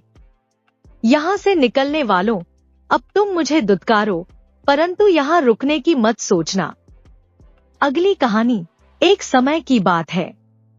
राजस्थान के रामदेवड़ा गांव में नाहर सिंह साहूकार रहता था। साहूकार छोटी छोटी बातों पर नाराज हो जाता था। उसका एक नौकर था छंगा। छंगा के एक पांव में 6 उंगलियां थी। इसी से उसको सब छंगा कहने लगे। एक बार साहूकार की पत्नी अपने नहर गई हुई थी। घर में नाहर सिंह और उसका नौकर छंगा थे। साहूकार ने एक दिन छंगा से दोपहर के भोजन में चूरमा बाटी बनाने के लिए कहा और स्वयं बैठक में गद्दी पे चला गया। अभी पूजा अगरबत्ती कर ही रहा था कि हाथ में मटकी लिए छंगा आया और बोला, मालिक घर में घी नहीं है, पैसे दे दो। पैसे लेकर वह बाजार से घी लेने गया। घी की मटकी दुकानदार को देकर वह मदारी का तमाशा देखने लगा। तमाशा समाप्त हुआ तो उसने घी के पैसे दिए और मटकी लेकर आ गया। साहूकार ने छंगा को आते देखा तो पूछा, घी ले आया, इधर ला, जरा चखकर देखूं तो कैसा है। साहूकार ने घी निकालने के लिए उंगली हंडिया में डाली तो ये क्या, ऊपर ऊपर घी था, नीचे दही भरा था। साहूकार ने अपना माथा ठोंका, किस बेवकूफ से पाला पड़ा है, मेरे पैसे लुटा आया है। क्रोध में साहूकार ने पास में पड़ी छड़ी उठाई और तड़ातड़ 10-5 छंगा के जमा दी। छंगा करा उठा। उसने मन ही मन कहा, एक दिन देख लूंगा। ऐसे ही कुछ दिन बीतने पर साहूकार ने छंगा से कहा, आज मुझे दावत में जाना है, मेरी नई मोजरी में तेल लगाकर रख देना। जी मालिक, छंगा ने उत्तर दिया। सायंकाल साहूकार ने अंगरखा पहना, पगड़ी लगाई और तैयार होकर छंगा को पुकारा, अरे ओ छंगा, मेरी मोजरी लेकर आ तो। छंगा तुरंत तेल का कनस्तर लेकर उपस्थित हो गया। ये क्यों लाया है? साहूकार चिल्लाया। ये रही आपकी मोजरी, छंगा ने कहा। कहाँ है? यहाँ तेल के इस कनस्तर में है, छंगा का जवाब था। अब तो साहूकार को अपने पर नियंत्रण नहीं रहा और उसने लात घूंसों से छंगा को अधमरा कर दिया। साहूकार तो मारपीट कर वहां से चला गया। छंगा बहुत देर तक रोता कराहता रहा और बड़बड़ाता रहा, एक दिन देख लूंगा। कुछ दिन बाद साहूकार ने छंगा से कहा, मुझे तेरी मालकिन को लेने के लिए अपनी ससुराल जाना है, तुझे भी मेरे साथ चलना है। ससुराल ले जाने के लिए घेवर और मिस्री मावा ले आना। रास्ते के लिए कचौड़ी रख लेना। ऊंट को खरेरा कर देना। यहाँ से सवेरे सवेरे निकल लेंगे। अगले दिन उंगलियों में चमचमाती अंगूठी, गले में सतलड़ा हार, सुनहरा अंगरखा, चरमर नई मोजरी पहने साहूकार सज धजकर ऊंट पर सवार हो गया। मालिक, आपकी अंगूठियां तो खूब चमक रही हैं। हाँ, शुद्ध सोने की बनी हैं। सुनहरी चमक वाली चीजें बहुत कीमती होती हैं, साहूकार ने गर्वपूर्वक कहा। सूरज आसमान में ऊपर चढ़ आया था। साहूकार ऊंट पर सवार आगे था। पीछे पीछे छंगा सामान उठाए पैदल चल रहा था। साहूकार के आभूषणों की चमक से रास्ते की रेत बार बार चमक उठती थी। छंगा को साहूकार की बात याद आई। चमकने वाली सुनहरी चीजें कीमती होती हैं। उसने रास्ते की चमकती रेत मुट्ठी में भर भर कर खाने व मिठाई के थैलों में डाल ली। रास्ते में एक बगीचे में कुएं के निकट साहूकार ने ऊंट रोका। छंगा ने पानी भरा। साहूकार ने चबूतरे पर बैठकर मुंह हाथ धोए और छंगा से खाना निकालने को कहा। छंगा ने प्याज की कचौड़ी, मिर्च व लहसुन की चटनी और साथ में कुछ मिठाई भी परोस दी। जैसे ही साहूकार ने पहला निवाला मुंह में रखा, उसका मुंह किरकिरा हो गया। वह चिल्लाया, ये क्या मिलाया है खाने में? छंगा ने जवाब दिया, सुनहरी रेत। अब ससुराल खाली हाथ जाना पड़ेगा। सराय आने तक भूखा रहना पड़ेगा। यही सोचकर साहूकार अपने क्रोध पर काबू नहीं रख सका। उसने फिर छंगा की मरम्मत कर दी। छंगा कहता रहा, मालिक, मैंने क्या किया है, क्यों मारते हो? उसको अपनी गलती समझ में नहीं आ रही थी, पर मन में उसने साहूकार से बदला लेने की बात ठान ली। अब तो इसे देख ही लूंगा, वह बोला। सांझ हो चली थी। धुंधल का फैलने लगा था। साहूकार ने सराय में डेरा डाला। आभूषण उतारे, कपड़े उतारकर खूंटी पर टांग दिए। नहाया, खाना खाया और सो गया। साहूकार को सोता देख छंगा को बदला लेने का मौका मिल गया। उसने साहूकार के आभूषण व कपड़े पहने। तैयार होकर उसने वहीं से कुछ मिठाई खरीदी और ऊंट पर सवार होकर साहूकार की ससुराल जा पहुंचा। वहां जाकर कहा, मैं तुम्हारे जमवाई का मित्र हूं। तुम्हारा जमवाई पागल हो गया है और बिना बताए घर से निकल पड़ा है। मैं उसे ढूंढने निकला था। 2 कोस दूर एक सराय में पड़ा है। सुनते ही सब लोग दौड़ पड़े। वहां जाकर देखा तो जमवाई सा खाली जांघिया पहने लेटे थे। अपने ससुराल वालों को अचानक सामने देखकर साहूकार हड़बड़ा गया। कहना कुछ चाहता था, मुंह से कुछ निकल रहा था। उसने कमरे में इधर उधर देखा, उसके आभूषण और कपड़े वहां नहीं थे। छंगा भी कहीं दिखाई नहीं दे रहा था। सास ससुर ने बड़े दुखी मन से और बड़ी कठिनाई से साहूकार को ऊंट गाड़ी में बैठाया और अपनी हवेली ले गए। वहां पर दूसरे कपड़े पहनाने लगे तो वह चिल्लाने लगा, मुझे नहीं पहनने ये कपड़े, मैं ऐसे ही रहूंगा। किसी तरह उसे पकड़कर जबरदस्ती गले में कुर्ता पहनाया गया। तभी सामने से उसके कपड़ों में सजा धजा छंगा आया। उसे देखकर साहूकार अत्यंत क्रोधित होकर गालियां बकने लगा। छंगा हंसते हुए हवेली से बाहर निकला तो पीछे पीछे साहूकार भागा। उसके पीछे बाकी लोग भी भागे। पत्नी बार बार हाथ उठाकर प्रार्थना करती, हे भगवान, ये क्या हो गया मेरे पति को? ये तो बिल्कुल पगला गए हैं। अब मैं क्या करूं? किसी तरह सब साहूकार को पकड़कर घर के अंदर लेकर आए। भोजन का समय आया तो फिर छंगा ने साहूकार को तंग किया, सब लोग इनको जरा ठीक से खिलाइए। 3 दिन से खाना नहीं खाया है। अब कोई कहे खीर खाओ, कोई कहे पूरी खाओ, कोई चूरमा खिलाने की कोशिश करता। साहूकार सबके हाथ झटक कर खड़ा हो गया और क्रोधपूर्वक बोला, मुझे कुछ नहीं खाना, इसी को माल पकवान खिलाओ, मैं जा रहा हूं। अतः साहूकार सबको धकेलते हुए पैदल ही चल पड़ा। थोड़ी ही दूर पर एक शिव मंदिर था। वहां जाकर वह एक कोने में बैठ गया। उसी मंदिर में उसकी दुखी पत्नी शिवजी की पूजा कर रही थी। वह भगवान से अपने पति को अच्छा करने की विनती कर रही थी। जब वह नारियल फोड़कर प्रभु के चरणों में चढ़ा रही थी तो साहूकार अपनी जगह से उठा और बोला, भगवान शिव के चरणों में फोड़ने की बजाय ये नारियल मेरे सिर पर फोड़ दे। इस अचानक हमले से पत्नी घबरा गई और उसने सचमुच नारियल साहूकार के सिर पर दे मारा। नारियल तो नहीं फूटा पर साहूकार के सिर से खून बह निकला। इतनी देर में पीछे पीछे साहूकार के ससुराल से भी लोग आ गए।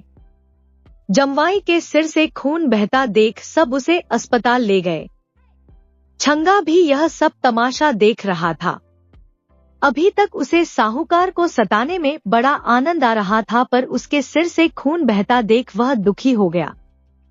सब लोगों के पीछे वह भी अस्पताल पहुंच गया। उसने वहां जाकर सबको सच बात बता दी। मालिक पागल नहीं है, ये किसी भी छोटी सी गलती पर मुझे खूब मारते थे, इसीलिए मैंने अपने मन में कसम खाई थी कि एक दिन देख लूंगा। बस मैंने अपना बदला ले लिया। छंगा की बात सुनकर साहूकार ने मारने के लिए जैसे ही हाथ उठाया, छंगा ने कहा, एक दिन देख लूंगा। उसकी बात पर सब हंसने लगे और साहूकार ने उसे फिर कभी ना मारने की कसम खाई। ससुराल वालों ने अपने जमवाई और बेटी को कपड़े, आभूषण और मिठाई भेंट में देकर विदा किया। वापसी की यात्रा में छंगा बहुत खुश था। अब उसे पिटाई का डर नहीं था। अगली कहानी। बसुआ यानी वासुदेव, गोनू झा के टहल टिकोला में लगा रहने वाला। उनके गांव का एक किशोर बसुआ, जिसका अपना सगा कोई नहीं था। गांव में उसकी एक छोटी सी झोंपड़ी थी गोनू झा के खेत के पास। बसुआ दिन भर इधर उधर रहता। किसी ने कुछ करने को कहा तो कर दिया। अलमस्त था बसुआ, न दिन की फिक्र न रात की चिंता। जब थक जाता तो चला आता अपनी झोंपड़ी में। उसे झोंपड़ी कहने की बजाय उसका रैन बसेरा कहें तो ज्यादा ठीक होगा। बसुआ मस्त मलंग की तरह पड़ा रहता, न उधो का देना न माधो का लेना, निश्चिंत रहता बसुआ। किसी की उसे परवाह नहीं थी, न कोई छोटा मोटा न कोई बड़ा। उसकी नजर में सब बराबर। कोई बच्चा भी उसे किसी काम के लिए कहता तो वह जी मालिक कहकर उसका काम कर देता। कहीं से 2 जून रोटी मिल गई तो खा लिया और चला आया अपनी झोंपड़ी में। यही थी बसुआ की दिनचर्या। एक दिन गोनू झा का हरवाहा बीमार पड़ गया। गोनू झा को अपना खेत तैयार करना था। वे सोचने लगे अब क्या करें। अचानक खेत की मुंडेर पर उन्हें बसुआ दिख गया। वे खुश हो गए। उन्हें लगा कि बसुआ उनका कहना नहीं टालेगा, इसीलिए उन्होंने बसुआ को आवाज दी, बसुआओ बसुआ। बसुआ ने उनकी आवाज सुनी तो वहीं से चिल्लाया, पाव लागन मालिक, और दौड़ता हुआ गोनू झा के पास पहुंच गया। गोनू झा ने कहा, बसुआ 2-4 दिन तू मेरा खेत जोत दे। हरवाहा बीमार पड़ गया है, वह ठीक हो जाएगा तब भले ही किसी और काम में लग जाना, बसुआ मान गया। गोनू झा के घर से हल और बैल ले आया और खेत की जोताई में लग गया। गोनू झा दरबार के लिए तैयार होकर अपने खेत की ओर से ही दरबार के लिए निकले। उन्होंने देखा कि बसुआ बड़ी तन्मयता के साथ खेत जोतने में लगा हुआ है। मन ही मन खुश होते हुए गोनू झा ने बसुआ को आवाज दी, ओ बसुआ, जरा इधर आ। बसुआ खेत के बीच से ही चिल्लाया, आया मालिक, और दौड़ता हुआ गोनू झा के पास पहुंचा और हांफते हुए पूछा, जी मालिक। गोनू झा ने बसुआ से कहा, देख बसुआ, मन लगा के खेत जोतना, अपना काम समझ के जितना कर सको करना। शाम को दरबार से लौटकर तुम्हें हलवा खिलाऊंगा। बसुआ खुश हो गया और बोला, जी मालिक। इसके बाद गोनू झा दरबार चले गए और बसुआ पूरे उमंग के साथ खेत जोतने में लग गया। जब थोड़ी थकान होती, बसुआ गाने लगता, मालिक आएंगे, हलवा लाएंगे, मैं तो जी भर के हलवा खाऊंगा, मस्त होके सोने जाऊंगा। दरबार से लौटते समय भी गोनू झा खेत वाली राह से ही आए। उन्होंने देखा कि बसुआ खेत जोतने में जुटा हुआ है। उन्हें देखकर आश्चर्य हुआ कि जितना खेत उनका हरवाहा 7 दिनों में जोतता, उससे कहीं अधिक खेत बसुआ एक दिन में ही जोत चुका था। गोनू झा घर लौटे। वे अपने साथ बाजार से ही थोड़ा हलवा खरीदकर खेत की ओर आए थे। खेत पहुंचकर उन्होंने बसुआ को आवाज दी, ओ बसुआ, आ, बहुत हो गया, अब कल जोतना, चला आ, हाथ मुंह धो ले, थक गया होगा, तुम्हें भूख भी लगी होगी, जल्दी आ, मैं तुम्हारे लिए हलवा लेके आया हूं। बसुआ ने दूर से ही देखा। गोनू झा के हाथों में बड़ा सा बर्तन देखकर वह बहुत खुश हुआ और कुएं पर पहुंचकर हाथ पांव धोया, कुल्ला गरारी किया और झूमते हुए गोनू झा की ओर चला, गाते गाते, जी भर के हलवा खाऊंगा, तब मैं सोने जाऊंगा। जब वह गोनू झा के पास पहुंचा तब तक गोनू झा ने उसकी ओर वह बर्तन बढ़ा दिया जो उनके हाथ में था। बर्तन जैसे ही बसुआ ने पकड़ा तो उसके वजन से ही बसुआ को लगा कि बर्तन खाली है। बसुआ ने जब बर्तन में झांका तो उसका सारा उत्साह फीका पड़ गया और उसके मुंह से निकला, यह क्या मालिक, आपने तो मुझसे कहा था कि आप मुझे हलवा खिलाएंगे, मगर। गोनू झा ने बसुआ को बीच में ही टोकते हुए कहा, हलवा ही तो है। बसुआ ने कहा, मगर मालिक, इतना ही, इससे मेरा पेट कहाँ भरेगा। गोनू झा ने कहा, देखो, मैंने तुझे कहा था कि हलवा खिलाऊंगा तो हलवा ले आया तुम्हारे लिए, मैंने यह तो नहीं कहा था कि भर पेट हलवा खिलाऊंगा। अब ज्यादा बक बक मत कर, जो है सो खा ले। बसुआ ने रुआसा होकर गोनू झा की ओर देखा और कहा, जी मालिक। बसुआ ने हलवा खा लिया और कुएं पर जाकर पानी पिया, फिर बर्तन धोकर गोनू झा को लौटा दिया। गोनू झा बर्तन लेकर जब घर की ओर लौटने लगे तब उन्होंने बसुआ से कहा, कल मैं घर से सीधे दरबार चला जाऊंगा। शाम को जब दरबार से लौटूंगा तब तुम्हारे लिए कुछ मजेदार चटपटी चीजें लेता आऊंगा, जी भर के खाना। हाँ देख, सुबह से खेत जोतने में जरूर लग जाना। बसुआ ने कहा, जी मालिक। गोनू झा चले गए। बसुआ हल बैल लेकर बथान पर पहुंचा आया, फिर अपनी झोंपड़ी में पहुंचा। उसके पेट में चूहे दौड़ रहे थे, खलबली मची हुई थी। लोटा भर पानी पीकर किसी तरह बसुआ ने रात बिताई। रात को ही उसने सोच लिया था कि गोनू झा को वह जरूर मजा चखाएगा। दूसरी तरफ गोनू झा बसुआ के काम से खुश थे। उन्होंने सोचा, बेचारा बसुआ दिन भर काम में जुटा रहा, उम्मीद से ज्यादा खेत जोत दिया, लेकिन उसे आज अतपेटा रहना पड़ गया। खैर, कल उसके लिए कचौड़ी जलेबी लेकर आऊंगा, इतना कि उसका पेट भर जाए। दूसरे दिन शाम को खेत पर जब गोनू झा हाथ में कचौड़ी जलेबी से भरा बर्तन लेकर पहुंचे तो देखा, बसुआ एक ही जगह हल बैल चलाए जा रहा है। दिन भर में वह कट्ठा भर जमीन भर भी नहीं जोत पाया है। हाँ, जितनी जमीन जोता है उतनी जमीन की मिट्टी चूर होकर पाउडर की तरह महीन हो चुकी है। गोनू झा को कुछ समझ में नहीं आया कि बसुआ एक ही जगह हल क्यों चलाए जा रहा है। उन्होंने क्रोध में आवाज दी, ओए बसुआ, इधर आ। बसुआ उनकी ओर देखा और चिल्लाकर बोला, आया मालिक। बसुआ हल बैल छोड़कर गोनू झा के पास आने से पहले कुएं पर गया और हाथ पैर धोकर गोनू झा के पास पहुंचा और बोला, लाइए मालिक, मजेदार और चटपटी चीजें। भूख लगी है, खा तो लूं। गोनू झा ने हाथ का बर्तन बसुआ की ओर बढ़ा दिया। बसुआ बर्तन में जलेबी कचौड़ी देखकर बहुत खुश हुआ और वहीं पालथी मारकर बैठ गया और खाने लगा। गोनू झा उसे खाता देखकर मन ही मन खींच रहे थे। जब बसुआ खा चुका और बर्तन धोकर उन्हें थमाने लगा तब गोनू झा ने बर्तन लेते हुए बसुआ से पूछा, बसुआ, आज दिन भर में तू कट्ठा भर जमीन भी नहीं जोत पाया, ऐसे ही जोताई होती है? बसुआ ने गोनू झा की आवाज से उत्पन्न आवेश को महसूस किया और तड़क कर बोला, मालिक, आप नाराज क्यों होते हैं? मैंने तो कहा था खेत जोतूंगा सो जोत रहा था।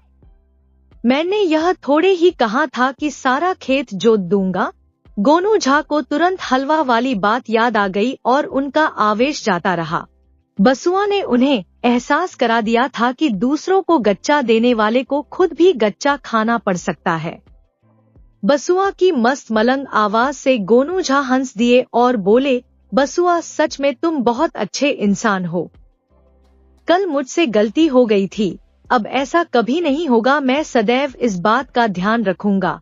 बसुआ हंस दिया अपनी मस्त हंसी और हल बैल लेकर बथान की ओर चल पड़ा। गोनू झा उसे मस्त चाल में जाते हुए देखते रहे। अगली कहानी। कहते हैं कि राजस्थान में पहले बड़ी हरियाली थी। हरे भरे ऊंचे ऊंचे फलदायक वृक्ष थे, कल कल करती हुई नदियां थीं, प्रकृति का अनुपम आनंद देने वाले झरने थे, झीलें थीं, तालाब थे। यहाँ बड़े बड़े घास के मैदान थे और जंगल भी थे जिनमें बाघ, तेंदुआ, भालू, बंदर और तरह तरह के हिरण विचरण करते थे। यहाँ कहीं भी दूर दूर तक रेगिस्तान का नामो निशान नहीं था, लेकिन एक दुष्ट राजकुमार के कारण हरा भरा राजस्थान शुष्क और रेतीले रेगिस्तान में बदल गया। बहुत समय पहले की बात है। उस समय इस राज्य में एक पराक्रमी और धर्मप्रिय राजा का शासन था। राजा बहुत ही न्यायप्रिय और प्रजा का ख्याल रखने वाले थे। उनकी एक सुंदर और दयालु राजकुमारी थी जिसका नाम पद्मावती था। पद्मावती का विवाह एक शक्तिशाली और वीर राजकुमार संजय से हुआ था। संजय बाहरी राज्यों से संबंध बनाकर रखता था और युद्ध कला में अत्यंत निपुण था, परंतु अपने ही घर परिवार और राज्य के प्रति उदासीन रहता था। विवाह के बाद पद्मावती और संजय का एक पुत्र हुआ जो बहुत ही प्यारा और बुद्धिमान था। पूरे राज्य में खुशियों की लहर दौड़ गई थी, क्योंकि लोग इस नन्हे राजकुमार को राज्य के भविष्य का उज्जवल सितारा मानते थे। राजकुमारी पद्मावती के बेटे को सभी बहुत प्यार करते थे। राजा के साथ ही महामंत्री, सेनापति, राजपुरोहित आदि राज्य के सभी कर्मचारी राजकुमारी के बेटे को बहुत चाहते थे और उसके लिए तरह तरह के उपहार लाते थे। इधर जैसे जैसे समय बीतता गया, संजय का स्वभाव और भी बदलता गया। वह अपने राज्य और परिवार के प्रति और अधिक उदासीन होने लगा। उसे केवल अपनी शक्ति और शिकार का ही मोह था। वह राज्य के प्राकृतिक संसाधनों और संपत्तियों की परवाह किए बिना अपने शौक पूरे करने में लगा रहता था। संजय को अपने बेटे में भी कोई रुचि नहीं थी। वह कई कई महीनों तक अपने बेटे की शक्ल भी नहीं देखता था। धीरे धीरे 5 वर्ष बीत गए। राजकुमारी पद्मावती का बेटा अब बड़ा हो गया था। वह अभी महल की सीमा के बाहर तो नहीं जाता था, लेकिन किसी सेवक के साथ या अकेले ही दादा दादी के पास पहुंच जाता था और दिन भर वहीं खेलता रहता था। राजा अपने पोते को बहुत प्रेम करता था। दादी के मन में भी पोते के लिए प्यार कम नहीं था। राजा जब कभी भी राजकाज में व्यस्त हो जाता तो दादी पोता साथ साथ रहते थे। दादी अपने पोते को देव दानव, ऋषियों मुनियों और परियों तथा जल परियों की रोचक कहानियां भी सुनाया करती थी। दादी के कहानियां न सुनाने पर पोता जिद करता और कहानी सुनने के बाद ही अपनी माँ के पास लौटता। कभी कभी तो वह कहानी के लालच में दादी के पास ही रह जाता था और वहीं सो भी जाता था। ऐसे में राजकुमारी पद्मावती के लिए अकेले रात काटना कठिन हो जाता था। राजकुमारी पद्मावती के लिए उसका बेटा ही सब कुछ था। वह देवी माँ की भक्त थी और देवी से हमेशा अपने बेटे की खुशहाली के लिए प्रार्थना करती रहती थी। वह नियम से देवी माँ की पूजा आराधना करती और वर्ष में 2 बार नवदुर्गा के अवसर पर निर्जला व्रत रखती थी। राजकुमारी को देवी माँ पर बहुत विश्वास था। उसे लगता था कि जो कुछ हो रहा है वह देवी माँ की इच्छा से हो रहा है और आगे चलकर देवी माँ ही सब ठीक करेंगी। इसी प्रकार धीरे धीरे 12 वर्ष हो गए। राजकुमारी पद्मावती का बेटा अब किशोर हो गया था। वह बहुत बुद्धिमान और होनहार था तथा राजकाज में भी हाथ बंटाने लगा था। राजा और राज्य के कर्मचारी, महामंत्री, सेनापति, राजपुरोहित आदि उससे बहुत प्रसन्न रहते थे तथा उसके बुद्धिमत्ता पूर्ण कार्यों का लोहा मानते थे। राजकुमारी पद्मावती का बेटा अपनी छोटी सी आयु में ही राज्य की जटिल से जटिल समस्याओं को बड़ी सरलता से हल कर देता था। राजा अपने पोते के बुद्धि कौशल को देखता तो उसका सीना गर्व से चौड़ा हो जाता। एक दिन राजा ने राज्य के सभी महत्वपूर्ण कर्मचारियों की गोपनीय बैठक बुलाई। इस बैठक में राज्य के महामंत्री, सेनापति, राजपुरोहित, राजज्योतिषी, राजवैद्य तथा राज्य के अन्य विश्वासपात्र और राजभक्त लोग भी थे। किंतु इसमें राजकुमार संजय को नहीं बुलाया गया। राजा ने गोपनीय बैठक में राज्य के सभी प्रमुख व्यक्तियों के आ जाने के बाद राज्य के उत्तराधिकारी की बात की। यह एक महत्वपूर्ण विषय था, अतः सभी लोग गंभीर हो गए और उनमें आपस में विचार विमर्श आरंभ हो गया। राजकुमार संजय की स्थिति से सभी लोग परिचित थे, अतः उसे कोई भी व्यक्ति राजा बनाने के पक्ष में नहीं था। किंतु संजय के राजकुमार होने के कारण कोई भी उसका खुलकर विरोध नहीं कर पा रहा था। राज्य के सभी प्रमुख लोग राज्य के उत्तराधिकारी के संबंध में आपस में चर्चा कर रहे थे। इसी मध्य राजा ने अपना मत व्यक्त किया कि वह राजकुमार संजय को राज्य का उत्तराधिकारी नहीं बनाना चाहते। राजा अपनी बात कहने के बाद चुप हो गया। गोपनीय बैठक में सम्मिलित सभी लोगों को राजा के मत से बल मिला और वे भी एक एक करके राजा के मत का समर्थन करने लगे। शीघ्र ही यह स्पष्ट हो गया कि राज्य का कोई भी प्रमुख और महत्वपूर्ण व्यक्ति राजकुमार संजय को राज्य का उत्तराधिकारी नहीं बनाना चाहता। अब प्रश्न यह था कि उत्तराधिकारी बनाया जाए तो आखिर किसे बनाया जाए? इस पर सभी एक ही बात कहना चाहते थे, पर वे मौन थे। इस मौन को महामंत्री ने तोड़ा और अपना सुझाव दिया कि राजकुमारी पद्मावती के बेटे को राज्य का उत्तराधिकारी घोषित किया जाए। महामंत्री की बात का सभी ने समर्थन किया, किंतु राज ज्योतिषी मौन रहा। राज ज्योतिषी बहुत ही गहरी सोच में डूबा हुआ था। राजा द्वारा राज्य के उत्तराधिकारी के संबंध में पूछे जाने पर राज ज्योतिषी ने बताया कि ज्योतिष के अनुसार राजकुमारी पद्मावती के बेटे को राज्य का उत्तराधिकारी घोषित करने से महाविनाश अवश्यंभावी है, अतः इस पर पुनर्विचार करने की आवश्यकता है। राजा और राज्य के अन्य सभी महत्वपूर्ण लोगों को राज ज्योतिषी की यह बात बहुत बुरी लगी। उन्हें लगा कि राज ज्योतिषी दुष्ट राजकुमार का साथी है और उसे राज्य का उत्तराधिकारी घोषित कराने के लिए इस प्रकार की बात कर रहा है।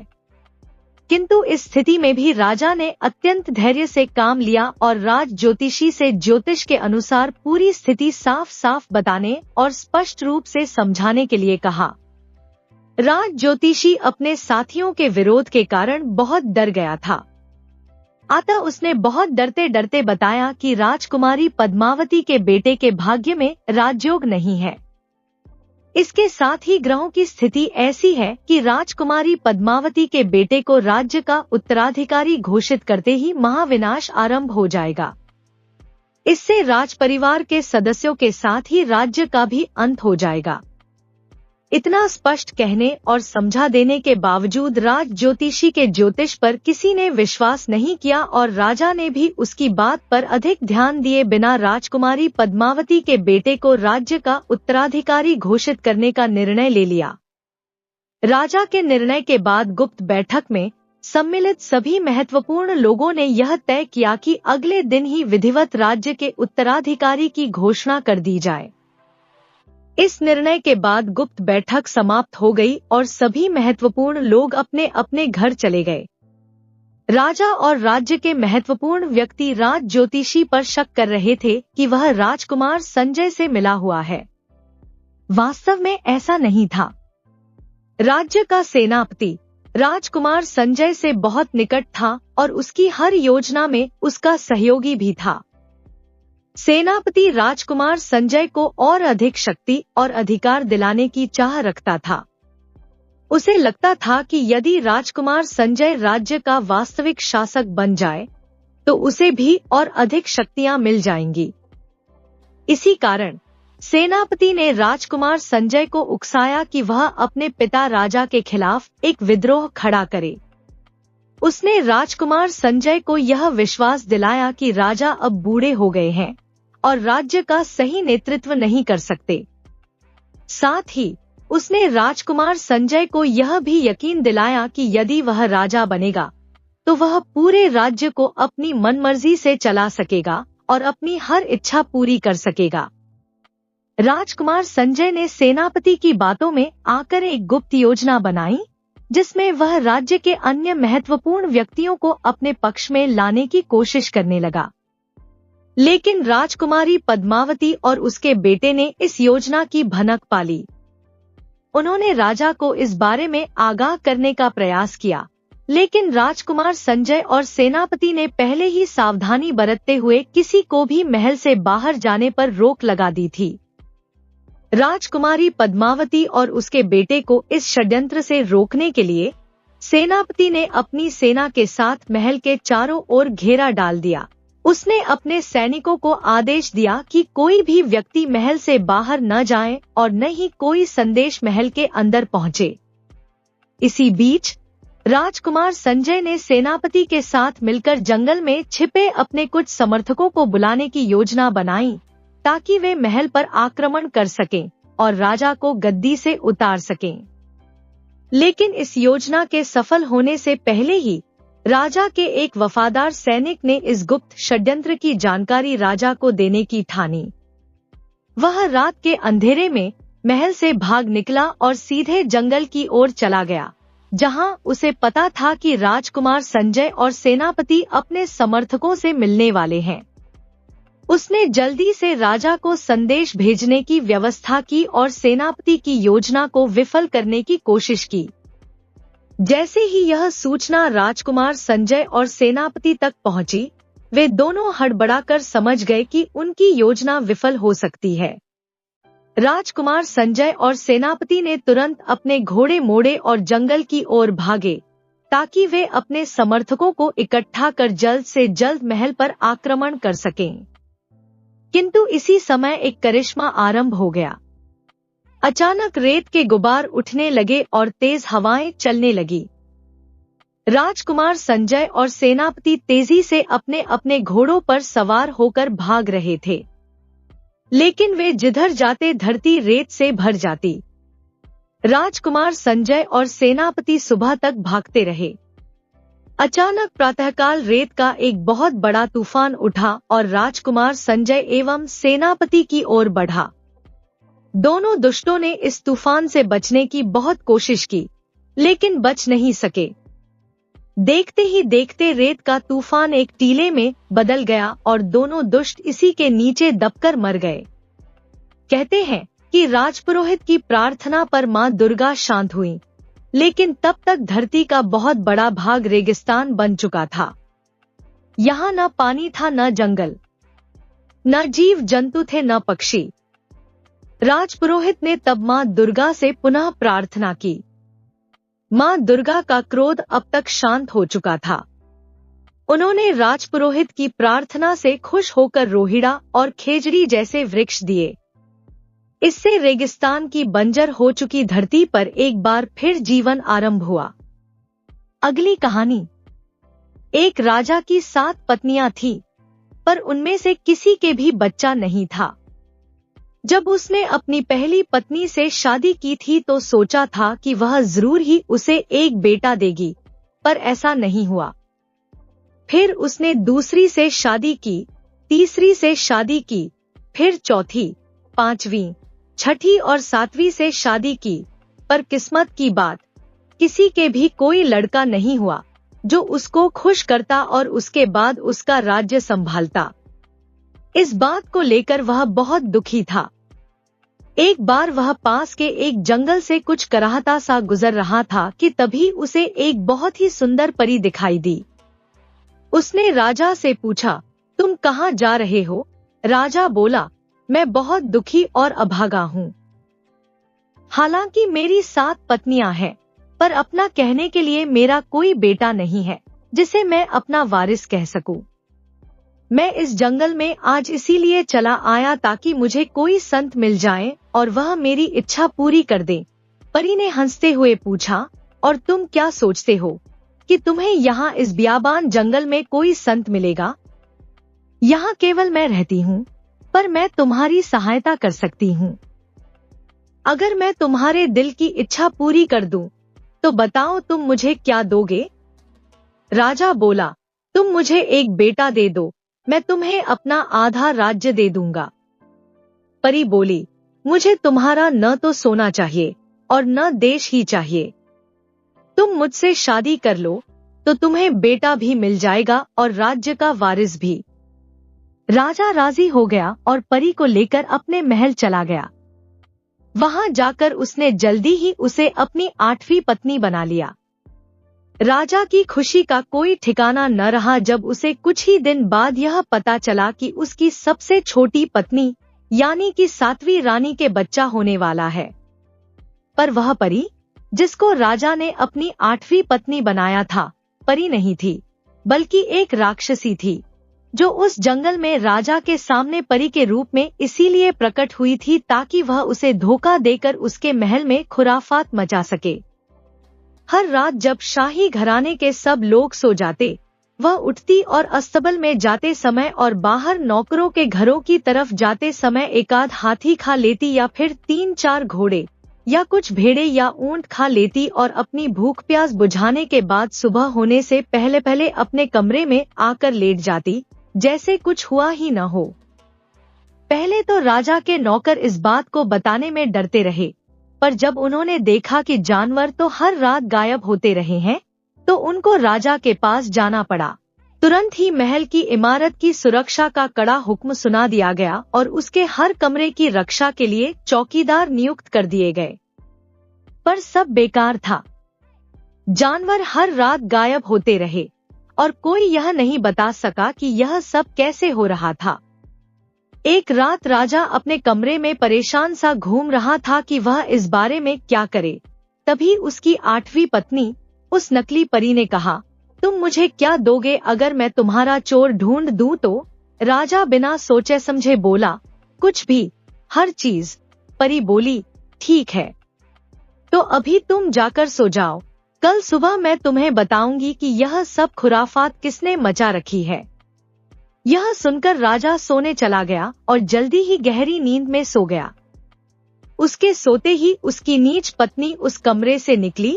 वह भेड़ों के बाड़े में गई, एक भेड़ लिया, उसको मारा और उसका खून एक मिट्टी के बर्तन में भर दिया। वह खून भरा बर्तन लेकर वह वापस महल लौटी और दूसरी पत्नियों के कमरों में गई।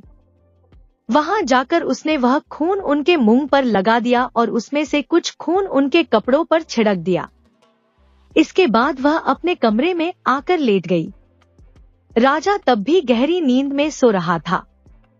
जैसे ही सुबह हुई, उसने राजा को जगाया और बोली, मैंने तुम्हारा चोर पकड़ लिया है। तुम्हारी जो दूसरी पत्नियां हैं, उन्होंने ही जानवर चुराए हैं और खाए हैं। वे लोग इंसान नहीं हैं, बल्कि राक्षसी हैं। अगर तुम अपनी जिंदगी बचाना चाहते हो तो तुम्हें उनसे बचकर रहना चाहिए। अगर तुम्हें मेरी बात झूठ लग रही हो तो तुम खुद जाकर देख लो। राजा अपनी सब पत्नियों के कमरों में गया तो देखा कि सचमुच ही उनके मुंह पर खून लगा है और उनके कपड़ों पर भी खून के धब्बे हैं। यह देखकर राजा बहुत गुस्सा हो गया। उसने उनके लिए यह हुक्म सुना दिया कि उन सब की आंखें निकाल ली जाएं और उनको शहर के बाहर वाले सूखे कुएं में फेंक दिया जाए। ऐसा ही किया गया। 7 दिन के बाद कुएं में ही 7वीं रानी के बच्चे का जन्म हुआ। 7 रानियां मिलकर बड़े प्यार से बच्चे को पालने लगी। बच्चा धीरे धीरे बढ़ने लगा और बड़ा होकर वह एक ताकतवर और सुंदर लड़का बन गया। जब वह 6 साल का हुआ तो 7 रानियों ने सोचा कि उसको कुछ बाहर की दुनिया दिखाई जाए, पर वे यह काम कैसे करें। कुआं बहुत गहरा था और उसकी दीवारें बिल्कुल सीधी खड़ी थी। आखिर उन्होंने एक तरकीब निकाल ही ली। वे एक दूसरे के कंधे पर खड़ी हो गई। 7वीं रानी जो सबसे ऊपर खड़ी थी, उसने बच्चे को उठाकर कुएं के किनारे पर बिठा दिया। कुएं से बाहर निकलते ही बच्चा महल की तरफ भाग गया और शाही रसोई घर में पहुंचकर उसने रसोइये से खाना मांगा। रसोइये ने उसको बहुत सारा खाना दिया, जिसमें से कुछ उसने खाया और बाकी बचा खाना वह अपनी माँ और राजा की दूसरी रानियों के लिए ले आया। कुछ दिनों तक ऐसे ही चलता रहा। रसोइया उसे रोज ढेर सारा खाना देता और साथ ही साथ उसे राजा के लिए शाही खाना बनाने की शिक्षा भी देता रहा। धीरे धीरे 7वीं रानी के बच्चे को शाही रसोई के बारे में बहुत सारी जानकारी हासिल हो गई। वह राजा के लिए खाना बनाना भी सीख गया और शाही रसोई के तौर तरीके भी अच्छी तरह जान गया। एक दिन रसोइये ने बच्चे से कहा कि मेरी माँ मर गई है और इसीलिए मुझे उसका अंतिम संस्कार करने के लिए जाना बहुत जरूरी है।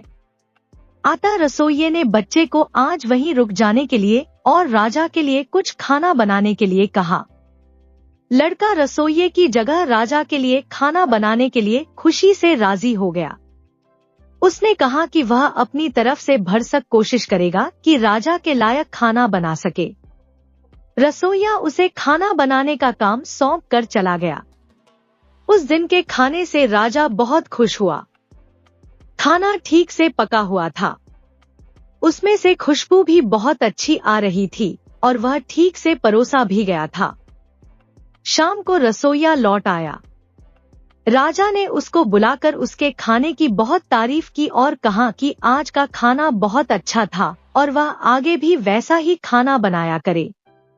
यह सुनकर रसोइये ने ईमानदारी से स्वीकार किया और बोला, महाराज, आज का खाना तो मैंने बनाया ही नहीं था। आज तो मैं सारा दिन महल में ही नहीं था, क्योंकि मेरी माँ मर गई थी। आज का खाना बनाने की जिम्मेदारी मैंने एक लड़के को सौंप दी थी। उसने ही वह खाना बनाया था। जब राजा ने यह सुना तो उसने रसोइये को उस लड़के को अपने रसोई घर में नियमित रूप से नौकरी देने के लिए कहा। अब क्या था, राजा के रसोई घर में रोज नए नए पकवान बनने लगे और राजा उनसे खुश होकर उस लड़के को अक्सर भेंटे देने लगा। वह लड़का ये सब भेंटे और खाना अपनी माँ और अपनी सौतेली मामों के लिए लेकर जाने लगा। जब यह लड़का महल से कुएं की तरफ जाता था तो रास्ते में हर रोज उसे एक फकीर मिलता था जो हमेशा उसे आशीर्वाद देता और उससे भीख मांगता। लड़का भी उसे कुछ न कुछ दे ही देता था। इस तरह से फिर कुछ साल निकल गए। लड़का और भी ज्यादा जवान और सुंदर हो गया कि तभी एक दिन उस नीच रानी की निगाह उस पर पड़ी। वह उसकी सुंदरता देखकर दंग रह गई और उससे पूछा कि वह वहां कहां से आया था और कब आया था। लड़के को रानी के चरित्र के बारे में कुछ पता नहीं था, न उसे उस पर कोई शक ही हुआ।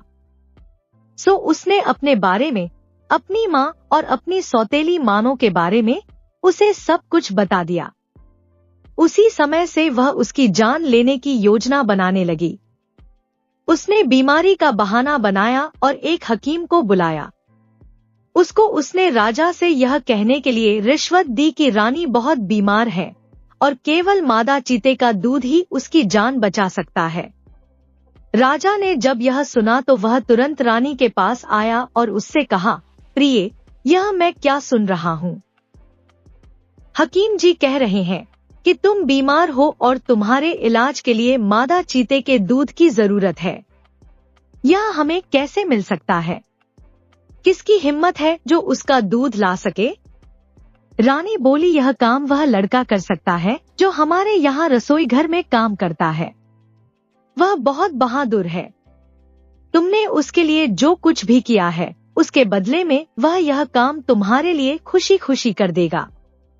उसके अलावा मैं किसी और को नहीं जानती जो तुम्हारा यह काम कर सके। राजा ने कहा, ठीक है, मैं उसको बुलाकर पूछूंगा। लड़का तुरंत ही तैयार हो गया और अगले ही दिन अपनी इस खतरे से भरी यात्रा पर चल दिया। रास्ते में वही फकीर मिला। उसने लड़के से पूछा, किधर चल दिए?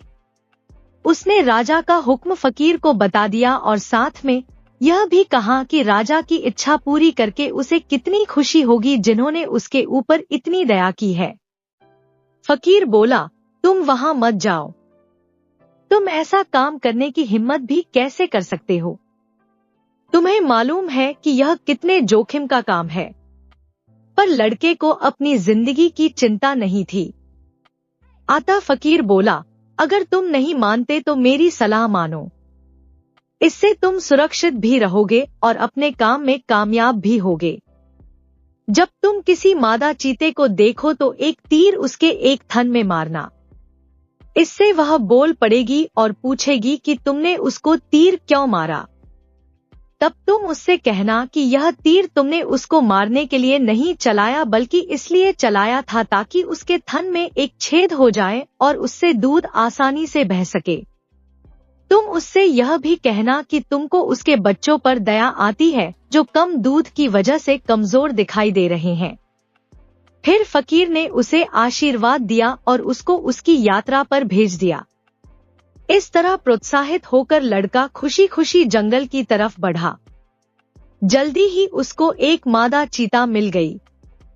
फकीर की सलाह के अनुसार उसने तुरंत ही एक तीर उसके एक थन में मारा। जब मादा चीता ने उससे उसके इस तीर मारने की वजह पूछी तो उसने वही कहा जो फकीर ने उससे कहने के लिए कहा था। पर साथ में उसने यह भी कहा कि महल में रानी जी बहुत बीमार हैं। उनके इलाज के लिए ही उसे मादा चीते का दूध चाहिए। मादा चीता बोली, मेरा दूध चाहिए और वह भी रानी जी को? क्या तुम्हें यह मालूम नहीं कि वह एक राक्षसी है? तुम उससे दूर ही रहना, कहीं ऐसा न हो कि वह तुमको मार डाले और खा जाए। लड़का बोला, मुझे उससे कोई खतरा नहीं है। उसकी मुझसे कोई दुश्मनी नहीं है। तब ठीक है, मैं तुम्हें अपना दूध जरूर दूंगी, पर तुम रानी से बचकर रहना। कहकर मादा चीता उसे एक बहुत बड़ी चट्टान के पास ले गई, जो एक बड़ी चट्टान से टूटकर अलग हो गई थी। वहां जाकर वह बोली, इधर देखो, यहाँ मैं अपने दूध की एक बूंद गिराती हूँ। कहकर उसने अपने दूध की एक बूंद उस चट्टान पर गिरा दी। तुरंत ही वह चट्टान टुकड़े टुकड़े होकर बिखर गई। वह फिर बोली, तुमने देखी मेरे दूध की ताकत? पर अगर रानी जितना दूध मैं तुम्हें दे रही हूँ वह सब भी पी जाएगी तो भी उसका उसके ऊपर कोई असर नहीं होगा, क्योंकि वह एक राक्षसी है और ऐसी चीजों का उसके ऊपर कोई असर नहीं होगा। अगर तुम्हें मुझ पर विश्वास न हो तो तुम खुद देख लेना। मादा चीता का दूध लेकर लड़का वापस लौट आया और वह दूध उसने राजा को दे दिया।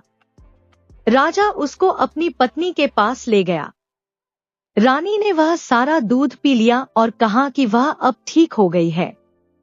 राजा उस लड़के से बहुत खुश हुआ और अपने महल के नौकरों में उसकी तरक्की कर दी, पर रानी का उद्देश्य तो अभी पूरा नहीं हुआ था। वह तो उसको मारना चाहती थी और वह अभी भी जिंदा था। वह फिर सोचने लगी कि वह राजा को बिना गुस्सा किए भला उस लड़के को कैसे मार सकती थी। कुछ दिनों के बाद उसने फिर से बीमारी का बहाना किया और राजा को बुलाकर उससे कहा, लगता है मैं फिर बीमार पड़ गई हूँ, पर तुम चिंता न करो। मेरे दादा उसी जंगल में रहते हैं जहाँ से यह मादा चीते का दूध लाया गया था। उनके पास एक खास दवा है, शायद मैं उससे ठीक हो जाऊं। अगर तुम मंगवा सकते हो तो वह दवा मुझे मंगवा दो।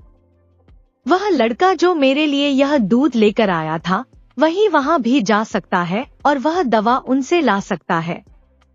सो वह लड़का दोबारा रानी के दादा से दवा लाने के लिए भेज दिया गया। रास्ते में फिर से उसे वही फकीर मिला।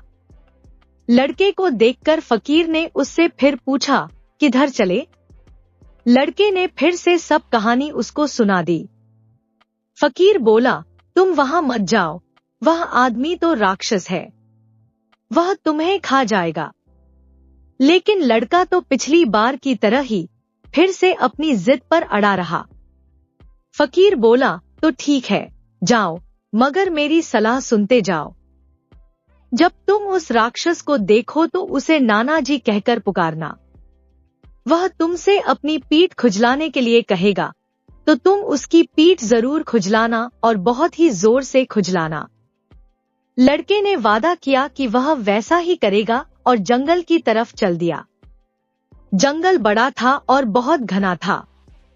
उसको लगा कि वह तो उस राक्षस तक कभी पहुंच ही नहीं पाएगा, पर तभी उसे उस राक्षस का मकान दिखाई दे गया और साथ ही में राक्षस भी।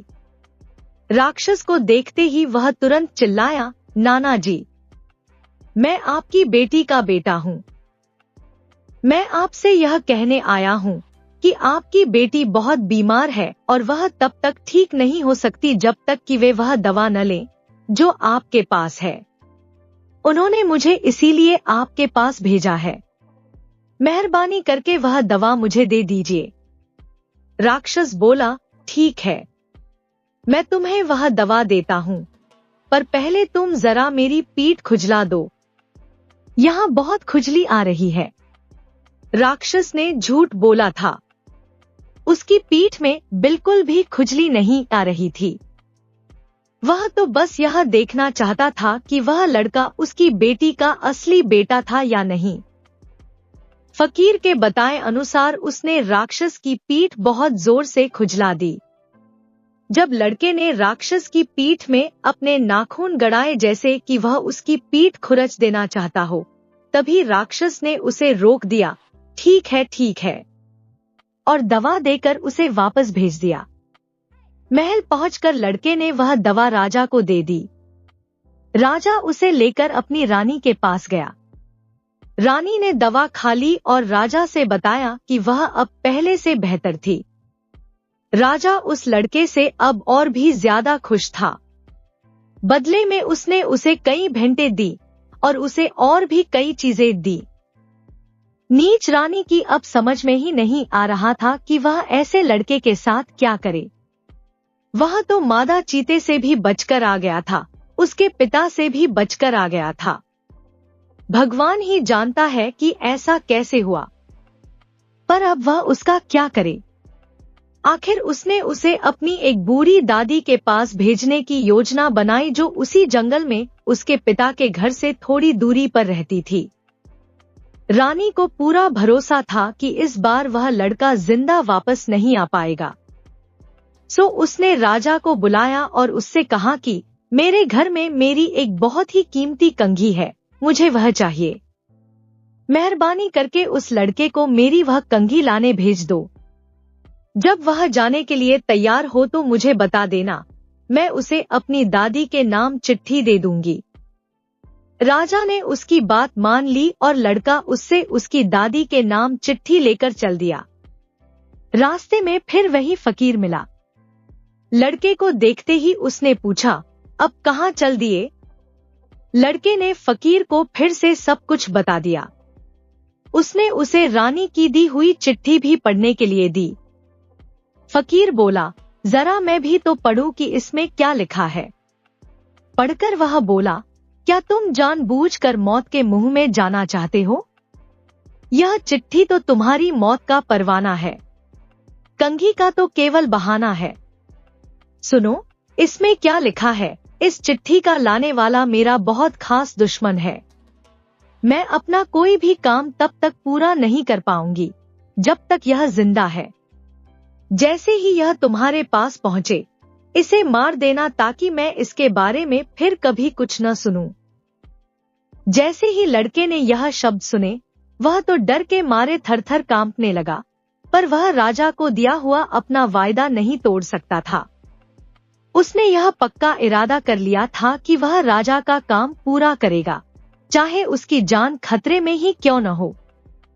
सो फकीर ने वह चिट्ठी तो फाड़कर फेंक दी और एक दूसरी चिट्ठी इस तरह लिखी, यह मेरा बेटा है। जब यह तुम्हारे पास पहुंचे तो इसका खास ख्याल रखना और इसे बहुत प्यार से रखना। यह लिखकर उसने यह चिट्ठी लड़के को दी और कहा कि वह उसे नानी कहकर पुकारे और उससे बिल्कुल भी डरे नहीं। लड़के ने वह चिट्ठी ली और जंगल की तरफ चल दिया। राक्षसी के घर पहुंचकर उसने, जैसा कि फकीर ने उसे सलाह दी थी, राक्षसी को नानी कहकर पुकारा और फकीर की लिखी हुई चिट्ठी उसे थमा दी। चिट्ठी पढ़कर राक्षसी ने लड़के को गले लगाया और अपनी बेटी और उसके शाही पति के बारे में काफी कुछ बातें पूछीं। राक्षसी ने जितना अपनी तरफ से सोच सकती थी लड़के पर पूरा ध्यान दिया और उसकी सुख सुविधा का भी पूरा ख्याल रखा। जब लड़का वहां से चलने लगा तो राक्षसी ने लड़के को बहुत सारी भेंटें दी, जिनमें से एक साबुन की शीशी थी, जिसकी अगर एक बूंद भी जमीन पर गिर जाए तो वहां एक बहुत बड़ा पहाड़ खड़ा हो जाता था।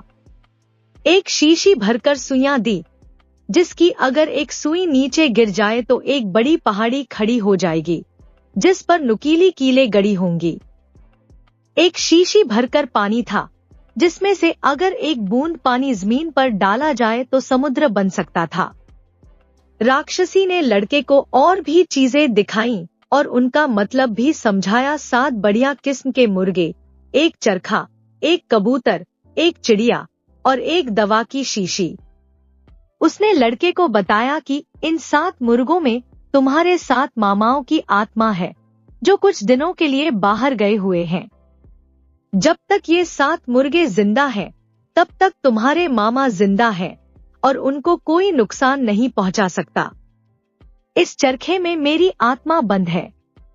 अगर यह टूटा तो मैं भी टूट जाऊंगी, यानी मैं मर जाऊंगी, नहीं तो मैं अमर हूँ। इस कबूतर में तुम्हारे नाना की जिंदगी बंद है और इस चिड़िया में तुम्हारी माँ की जिंदगी बंद है। यह कबूतर और यह चिड़िया जब तक कुशल मंगल है, तुम्हारे नाना और माँ भी सकुशल हैं। और इस दवा को आंखों में डालने से एक अंधा भी देख सकता है। लड़के ने राक्षसी को इतना सब कुछ देने के लिए और इतना सब कुछ दिखाने के लिए बहुत धन्यवाद दिया और सोने चला गया। सुबह सुबह राक्षसी जब नदी पर नहाने गई, लड़के ने 7 मुर्गों और कबूतर को मारा और चरखे को जमीन पर मारकर तोड़ दिया। उसी समय राक्षसी, उसका पति और 7 बेटे मर गए। फिर उसने पिंजरे में बंद चिड़िया को पकड़ा, वह कीमती दवा ली और राजा के महल की तरफ चल दिया। रास्ते में वह अपनी माँ और राजा की दूसरी रानियों का अंधापन दूर करने के लिए रुका। जैसे ही उसने वह दवा उनकी आंखों में डाला, उनकी दृष्टि वापस आ गई। तब लड़के ने उन सबको कुएं से बाहर निकाला। अब सब मिलकर राजा के महल की तरफ चले। महल पहुंचकर लड़के ने उन सबको एक कमरे में इंतजार करने के लिए कहा और फिर वह स्वयं राजा के पास गया। उसने राजा को अपनी मानों से मिलने के लिए तैयार किया। उसने कहा, राजा साहब, मैं आपको कई भेद बताना चाहता हूँ। मैं आपसे प्रार्थना करता हूँ कि आप उन्हें ध्यान देकर सुने। आपकी 8वीं पत्नी एक राक्षसी है और वह मुझे मारने की योजना बना रही है, क्योंकि वह यह बात जानती है कि मैं आपकी कई पत्नियों में से एक पत्नी का बेटा हूँ, जिनको आपने अंधा करके एक सूखे कुएं में डलवा दिया था। वह डरती है कि मैं एक दिन आपकी राजगद्दी का वारिस बन जाऊंगा। इसलिए वह चाहती है कि मैं जल्दी से जल्दी मर जाऊं। मैंने उसके पिता, माता और 7 भाइयों को मार दिया है और अब मैं उसको भी मारने वाला हूं। उसकी जिंदगी इस चिड़िया में बंद है, कहकर लड़के ने उस चिड़िया का गला घोंट दिया। रानी तुरंत ही मर गई। फिर वह लड़का राजा को अपने साथ ले गया और उसकी 7 रानियों को दिखाकर बोला, ये आपकी 7 असली रानियां हैं और मैं आपकी सबसे छोटी 7वीं रानी का पुत्र हूँ। यह सब सुनकर राजा बिलखबिलक कर रो पड़ा। ओ, यह मैंने क्या किया, मुझे धोखा दिया गया। इसके बाद राजा ने अपने बेटे को राजा बना दिया। वह लड़का राजा बनकर अपनी साबुन की, सुइयों की और पानी की जादुई बोतलों के सहारे अपने राज्य से लगे हुए राज्यों को जीतने में सफल रहा। बूढ़ा राजा अपनी 7 पत्नियों के साथ शांतिपूर्ण जिंदगी बिताता रहा और आनंद करता रहा।